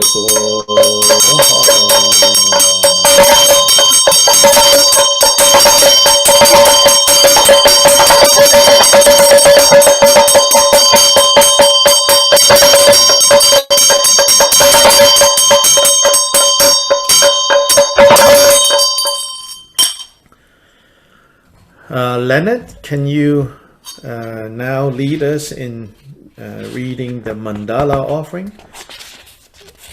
from 47 to the top of 48? Om Benzra Bhumi Ahong. The earth is a golden ground. perfectly pure and full of power. Om Benzrareke Ah Hong. Iron mountains along the boundary encircle the central Hong, from which arises the king of mountains, Meru. In the east is excellent body. In the south, rose apple. In the west, wish-fulfilling cattle. In the north, unpleasant sound. Toward the east, body and noble body. Toward the south, tail fan and minor tail fan. Toward the west, tremulous and great destiny. Toward the north, unpleasant sound and satellite of unpleasant sound. The jewel mountain, the wish-granting tree, the wish-granting cattle, the spontaneous harvest, the precious wheel, the precious gem, the precious queen, the precious minister, the precious elephant, the precious steed, the precious general, the vase of great treasure, the goddess of beauty, the goddess of garlands, the goddess of sun, the goddess of dance, the goddess of flowers, the goddess of incense, the goddess of light, the goddess of perfume, the sun, the moon, the jeweled canopy, and the banner of universal victory. In the center are the glories and riches of gods and humans, complete and flawless.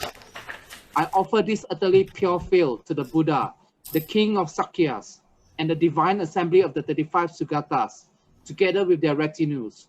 Please accept it with compassion for the benefit of beings. Having accepted it, please grant your blessings. Then, Claudia, can you read from the next to the end of page 48, just the next 2 lines. Okay. I confess whatever wrong I have done with my body, speech, and also mind while being overpowered by attachment, hatred, and ignorance. I rejoice in the merit of all the Buddhas and Bodhisattvas of the 10 directions, the solitary Buddhas, those on the path of learning, those beyond learning, and all beings. Thank you. Larry, if you're there, can you read page 49? All those lights in the worlds of the 10 directions, who having passed through the stages of Buddhahood, attained awakening free from attachment, to all these protectors, I beseech you to turn the unsurpassed wheel of Dharma. Continue to the end. Yeah. To all those who intend to demonstrate nirvana with my palms joined together, I beseech you to remain for the benefit and happiness of all beings, for as many kalpas as there are atoms in the universe. Whatever slight virtue I may have gathered from prostrating, offering, confessing, rejoicing, requesting, and beseeching, I dedicate it to the awakening of all beings. In accordance Thank you. with... Yeah, that's good. In accordance with the 35 Sugatas' aspirations to exhaust the karmic veils of those who remember their excellent names and pay homage to them, please bestow the fruits of this wish. Yeah, so now we finally arrive at the main part of this practice. So just for your reference, for the next rest of this program, daily, we will not be doing all this long opening. We'll do an abbreviation of that, and then we'll come to page 50 and focus on what's on page 50. So we will start now on page 50. Let's see. Throughout all time, all sentient beings take refuge in the Guru. They take refuge in the Buddha. They take refuge in the Dharma. Take refuge in the Sangha. Homage to the Bhagavan Tathagata Arhat, the perfectly complete Buddha Shakyamuni. Antonio, can you read the next section up to homage to the leader of the brave? Homage to the one who has fully conquered with Vajra essence. Homage to Jewel radiating light. Homage to the sovereign king of Nagas. Homage to the leader of the brave. Homage to... That's it, just there.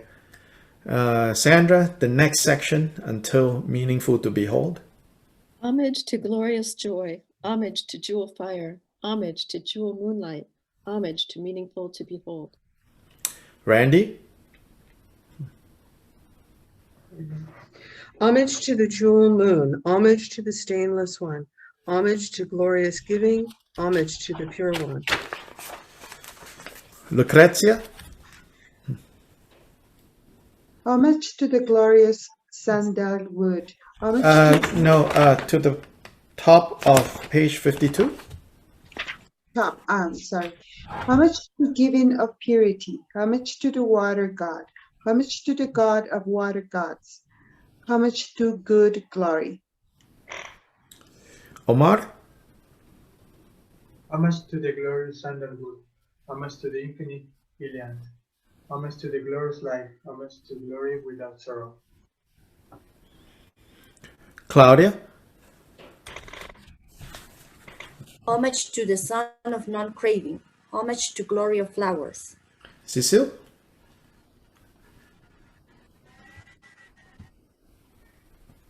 If you're reading, we cannot hear you. Cecile?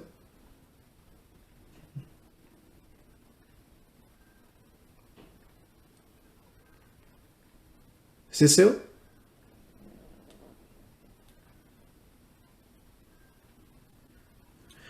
Homage to the Tathagata radiant pure display of complete omniscience. Jasper, next. Homage to the Tathagata completely omniscient display of lotus light. Homage to the glory of wealth. Homage to the glory of mindfulness. Elena?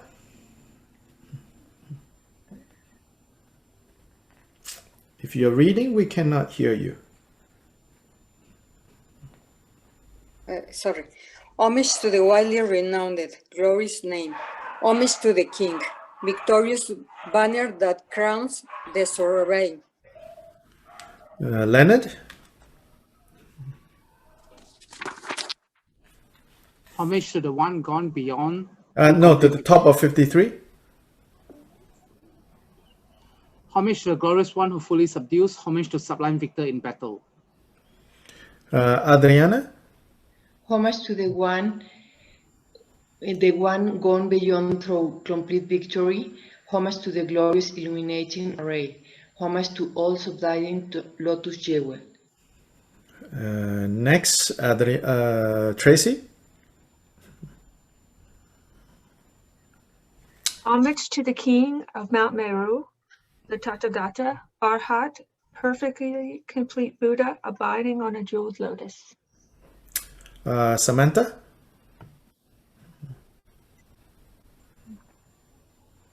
All these and all the Tathagatas, all the Arhats, however many perfectly complete Buddhas abide in all the words of the 10 directions, and all the Buddhas, the transcendent conquerors who prevail in this world, please heed me.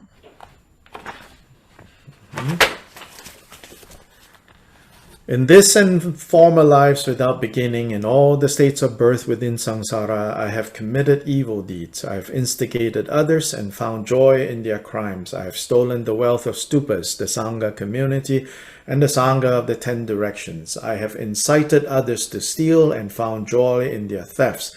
I have committed the 5 immediate sins, have incited others to commit them. I have found joy in their downfalls. I have fully entered the path of engaging in the 10 unwholesome deeds, have incited others to enter it, and have found joy in their submission. Obscured by all these karmic veils, I and sentient beings have gone to hell, have gone to the birthplaces of animals, have gone to the worlds of hungry ghosts, have taken birth in savage places as barbarians, as long-lived gods, and as humans with impaired sense faculties. I have turned to corrupted views and karmic obscurations from having failed to please the Buddhas I encountered. In the presence of the Buddha Bhagavan wisdom mind, before their eyes in their witness, before the authentic ones, the all-knowing one, the all-seeing ones, I disclose all these karmic obscurations. I declare them, I shall not hide them, and hereafter I shall sever and bind them. All Buddhas, transcendent conquerors, please heed me. Judy, if you are there, can you read the rest of page 56? You have to unmute. I gather all the roots of virtue I have accumulated in cyclic existence through having acted generously towards another samsaric sentient being, even only offering a mouthful of food to those born in the animal realm. Continue. Together, The rest of 56. Together with any roots of virtue from having guarded moral discipline, any root virtue from having practiced pure conduct, any root of virtue from having brought sentient beings to full maturity, any root of virtue from having given rise to bodhicitta, mind set on supreme awakening. Melissa, can you read page 57? And any root of virtue from unsurpassed primordial awareness, accumulated in this and former lives without beginning within samsara, all these I dedicate them perfectly, supremely, most supremely, and sublimely toward unsurpassed, perfectly complete awakening. Just as the previous Bhagavan Buddhas perfectly performed dedication, and just as the Bhagavan Buddhas who have not yet appeared will perfectly perform dedication, and just as the present Bhagavan Buddhas perfectly perform dedication, likewise shall I perform perfect. I confess each and every wrongdoing and rejoice in all merit. Now 58. Patricia, just to the middle of 58. You have to unmute. Yeah. Yes, I exhort and supplicate all Buddhas that I may attain unsurpassed mastery of primordial wisdom. In my palms, joined together, I wholeheartedly take refuge in all those with praiseworthy qualities and celebrate as a vast devotion. All the Buddhas supreme among humans who exist at present, those who have passed into nirvana, and those who have not yet appeared. Thank you. Now to the top of 59. So this completes the main part. The main sutra in 3 heaps, so the main 35 Buddhas confession is up to this point. So now for the remaining, the end of this text. May the material offerings of gods and humans both visualize and actually arrange outer, inner, secret, and unsurpassed pervade the vastness of space. Namo Ranadrayaya, Namo Bhagavate Vajrasara Paramadhani Tathagataya, Arahate Samya Sambuddhaya, Teyada Om Bhadre Bhadre Maha Bhadre Maha Teja Bhadre Mahabhidya Bhadre Mahabodhi Chitta Bhadre Mahabodhi Mandopa Sankha Mana Bhadre Sarva Karma Avarana Vishodhana Bhadre Soha.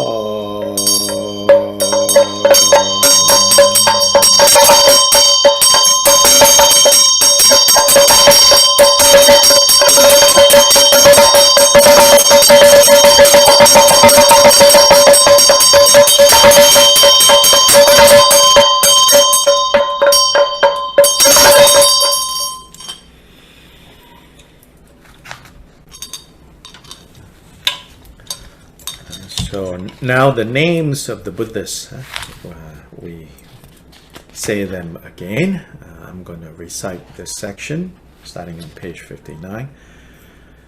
Gangi dambo tugene chanju jeba jubese drola gyobar dam cha be dempa kun la cha se lo tuba ton cho ni meni duje nimbo rabdu jon rinjen odolu wangya pavo de je cha se lo 벽에 린젠메 다오 동화 동요 린젠다 진메 뼈진 성바다 선진주라 자제 자세 출레 하당 뼈상주 진된 뼈단시 다예 오뼈냥에 메베뼈 세메불제 자세로 메도 뼈단 상남로 Peme ozengon barge no badani drembe bel zembe yonda che jase. Wambo to dang number non yule namgya non shebe kunarin jembe manon. Ri wangya che jase lo joyo me to po mar me trija shase romotin.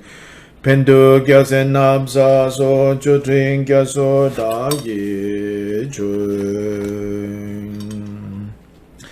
Dagi lu dan lonjo dan dusun gewe ngopo nan senjen kungi dongi chur gube ge la buwar ge kunezi be jenden ba yone dam ba genam ge dala zewe ni gungne.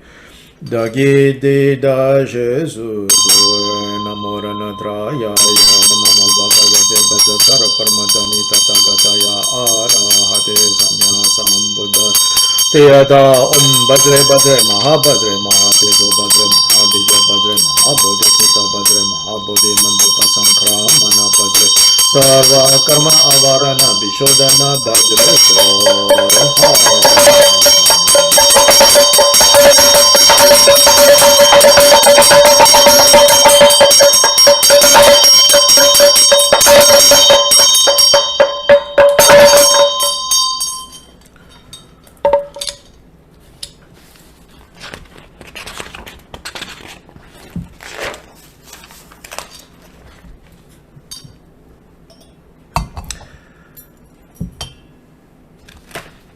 Joyce, can you read from the top of page 62 to the bottom?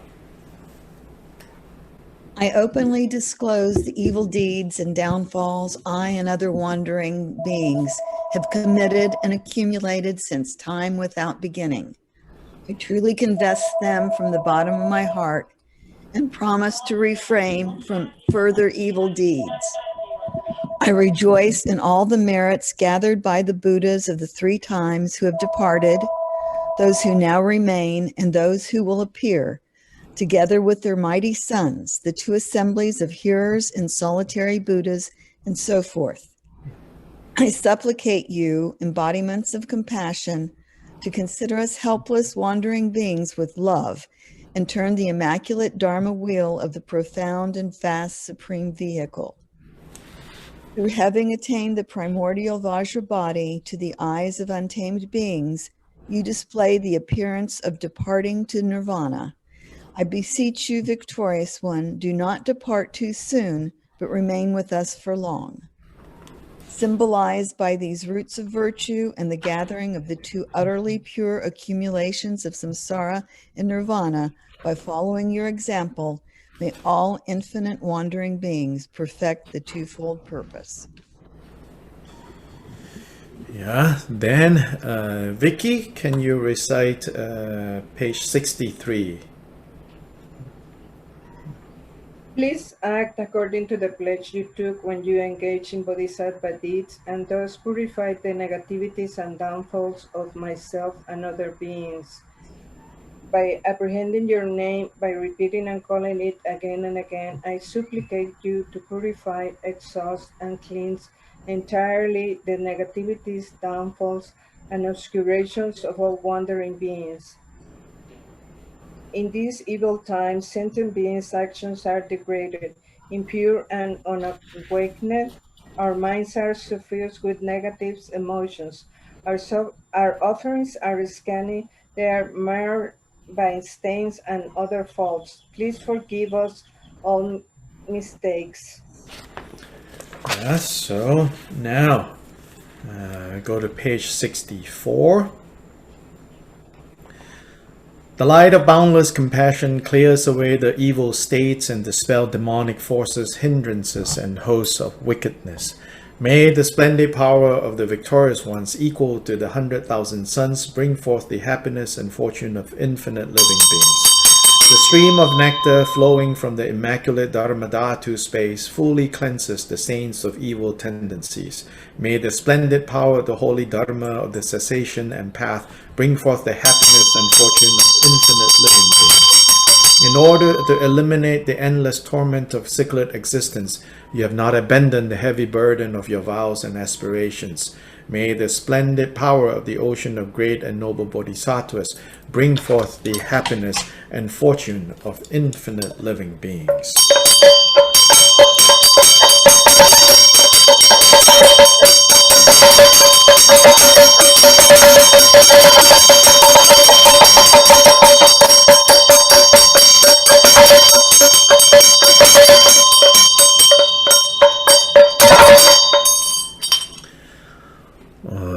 Sonam de Tamjez Bone Tomne Bedranam Pomje de Kega Naje Balon Drobaye Sibe Sole Drowa Drowa Jo Chanju Semjur and Boje Mage Panam Kegu Kabanam Bame Paya Gone Gondu Berwajo Lama Kogan Sanwa Sowa then Chodo Goze Ringwa Sowa then Chile Dashing Kepa Sowa then Lama Dan Drava Mebe Jinjilo Jambe Bawo Jita Kempa Dan Kundu Sampo de Anteshinde Deda Kunji Jesu Dalo Jingewa Dida Tamje Rabdung Sanje Kusun Nebe Jin Labda Chune Megyor Den Bejin Labdan Gede Mije to Bejin Labgi Jidangon Shimon Lamdru Burajur Dadan Kode Tam Jeki Dusum Dusapa Dan Yobenge Wetsawadi Dadan Senchen Tamje Nerdulana Meba Yanda Barsope Chanjur and Boje to Baragyu Sheja Kunzi Kunjin Jukinji Tender Nela Wanto Drigumba in Jempagi Timbasi Deba Shedra Tosam Gumbe Zingu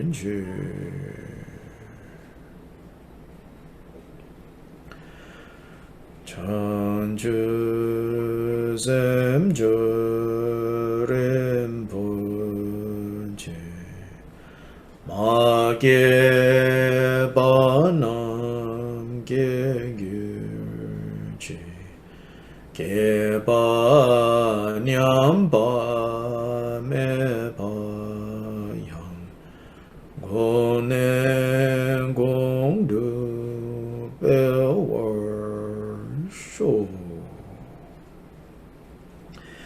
The excellent and precious bodhicitta, where it has not arisen, may it arise. Where it has arisen, may it not decline, but increase higher and higher.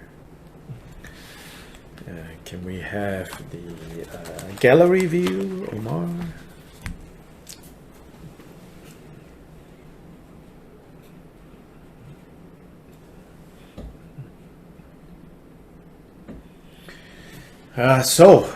We have completed. So yes, this first session is longer. Then for the following days, we'll do a very abbreviated beginning. Then we'll mostly be focusing on page 50 to page 50 to 58. 50 to 58. Then, as I say, I will explain all the different sections as we go along these 16 days. It's called 15 Days of Miracles, but this year there are 16, so it's very miraculous. This is Tibetan calendar. There are astrological calculations in the Tibetan calendar that sometimes a day is so bad, they remove it. Then sometimes a day is so good that they repeat it. So yes, you can repeat your day. So the 8th day is 48 hours this year. So there's 2 8 days. So that's how we end up with 16 days on the 15 days of miracles.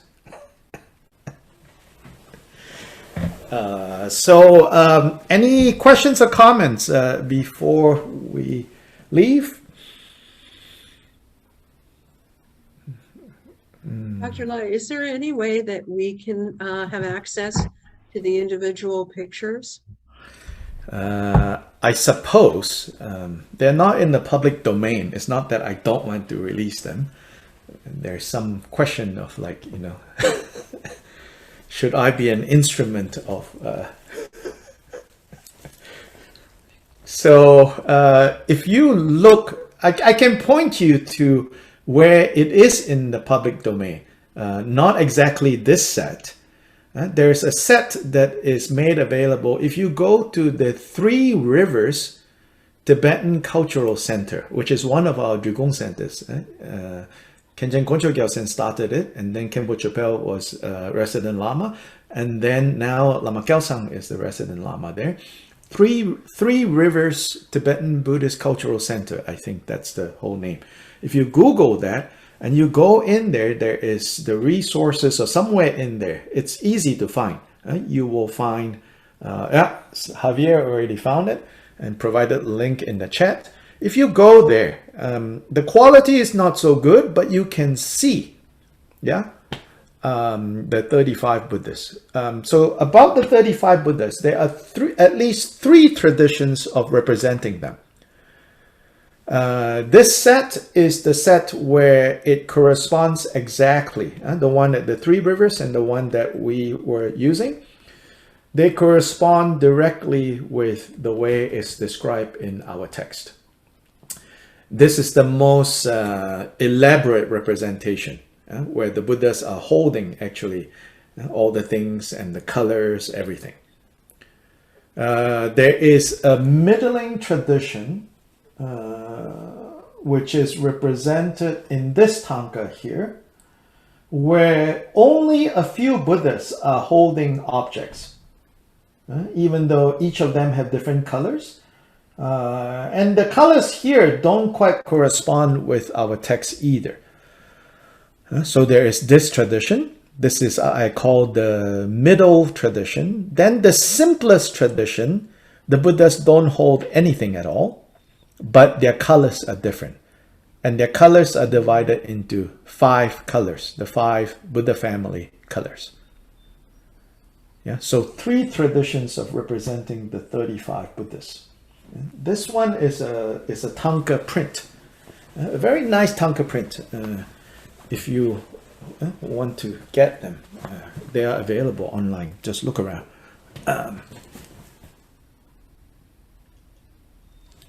Other questions? Yes, Dr. Lai, thank you. Yes. I missed the name of the sutra where I can read about the origin of this practice. Yeah, it's not so much the origin, but the kind of bigger, the more complete. It's called the Inquiries, or the Inquiry of Upali, Upali. But the only translation that exists is in a volume called Mahayana Sutras, I believe, translated by Karma, spelled with a G, G-A-R-M-A, Chang, C-H-A-N-G. Karma C.C., initial C.C., Chang, who was a professor at Penn State University many, many years ago. He's maybe 3 generations back, 2-3 generations back. So he translated this set of Mahayana Sutras. They are all from this collection called Ratnakutta, which means like heaps of jewel. And in there, there's like maybe 15-20 sutras. One of them is the questions of Upali, or the inquiries of Upali. 84,000, the translation project of translating Tibetan sutras in the Tibetan language into English. I see that this text is in their list of what they are translating now. So very soon, I think it will be there. Thank you so much. And this entire sutra in 3 heaps, that section from page 50 to 58, is also given in Shantideva's, not Bodhicayyavatara. Shantideva has another text, a much longer text, is called the Shiksa Samuccaya, the Compendium of Discipline. He gives this whole section in there. Then in Bodhicayyavatara, actually, he actually says you should do this 35 Buddhas, page 50 to 58, daily. So as a good thing to do, each day, after we are done, if you have an opportunity later in the day to at least do it one more time, like in the evening before dinner or something like that, that would be really good. And if you want to combine it with prostrations, then traditionally, each name of the Buddhas, when it is said, you do a prostration. So you do 35 prostrations for each set. You can also do that. But during our session, we're not doing the prostrations. Also, what you can also do is like, if oh no, I don't have time to do, later in the day, then when we finish each day, you can try to go do 35 prostrations, even if you don't remember the name of the Buddhas yet, just the act, the physical act of doing the 35 prostrations or 10 prostrations or 15, that is all helpful.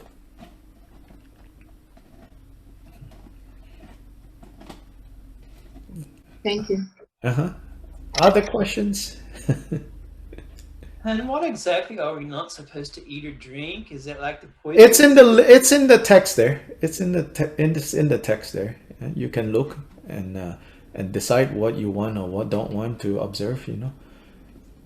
Does it include the poisonous foods like eggs and? It's in the list there. So.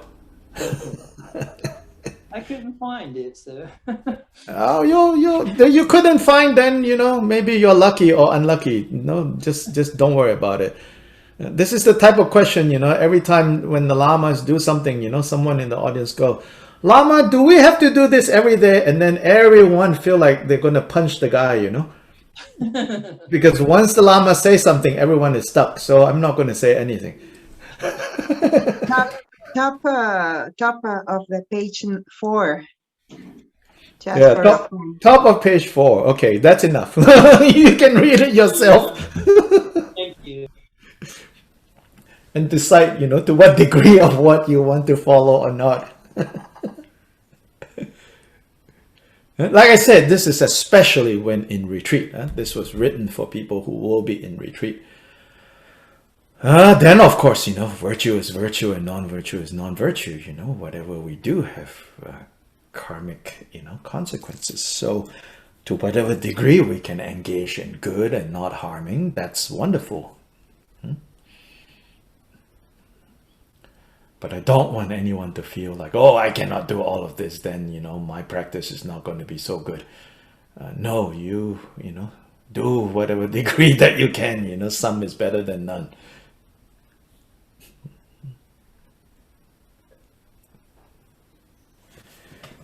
Okay, so tomorrow, 8 o'clock again. I promise we will end at 9:30 and every day as advertised. Then maybe every Saturday, which means a couple more, we do this long one. But other days we will just keep. Then on yourself, of course, if you want to do more any time of the day, it's very good to do that. Yeah.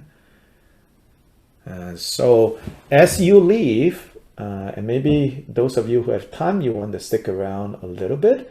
What I was playing at the beginning is His Holiness the Dalai Lama chanting this practice. So when he chants, when it's chanted fast in Tibetan, it takes only about 4 minutes. Page 50 to 58.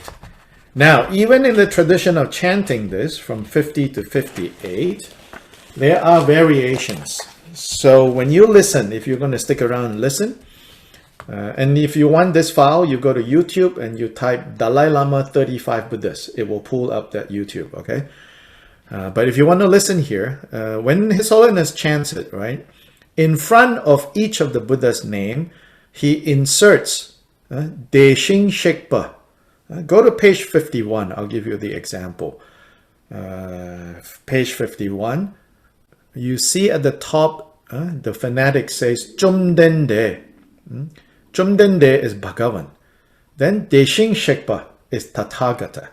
Deshin Shekpa.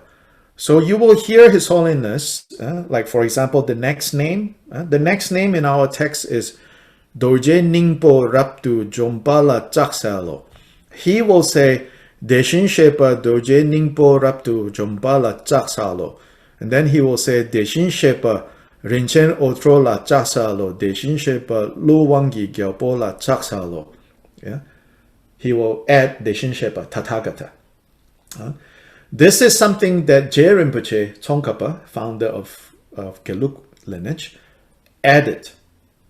And so as a result, the Gelugpa tradition, Gelugpas, when they do this practice, based on the example of their founder, they will add Deshin Shepa Tathagata. Other lineages don't do this because other lineages follow exactly what's in the sutra. Just FYI, so that you don't get confused. So this recording will start on the bottom of page 50. So I'm going to play this, and of course, you know, you all have to go. Please go. Don't feel stuck here. But if you can spare 4 minutes, you can maybe look at the text and try to follow His Holiness chanting this.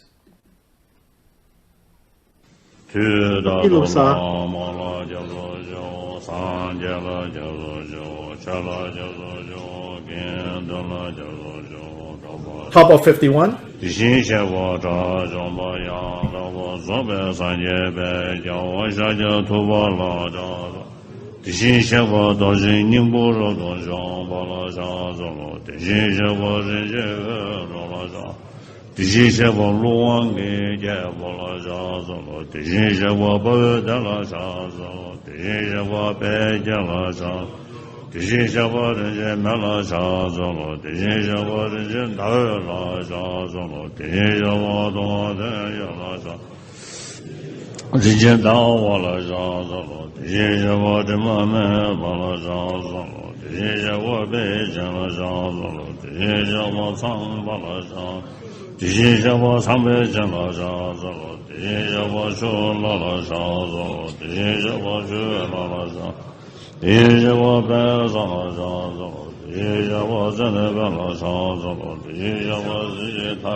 Top 56 now.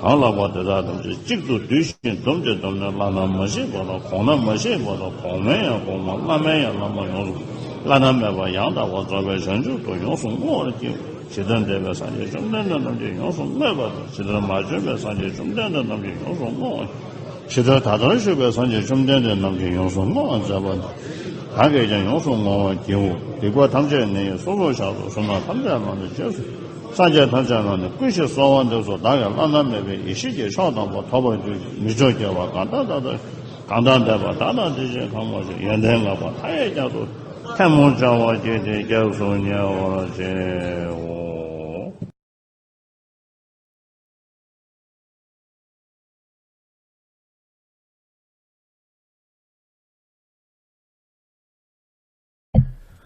Yeah, so if you can memorize that and chant that fast, then, you know, it doesn't take that long.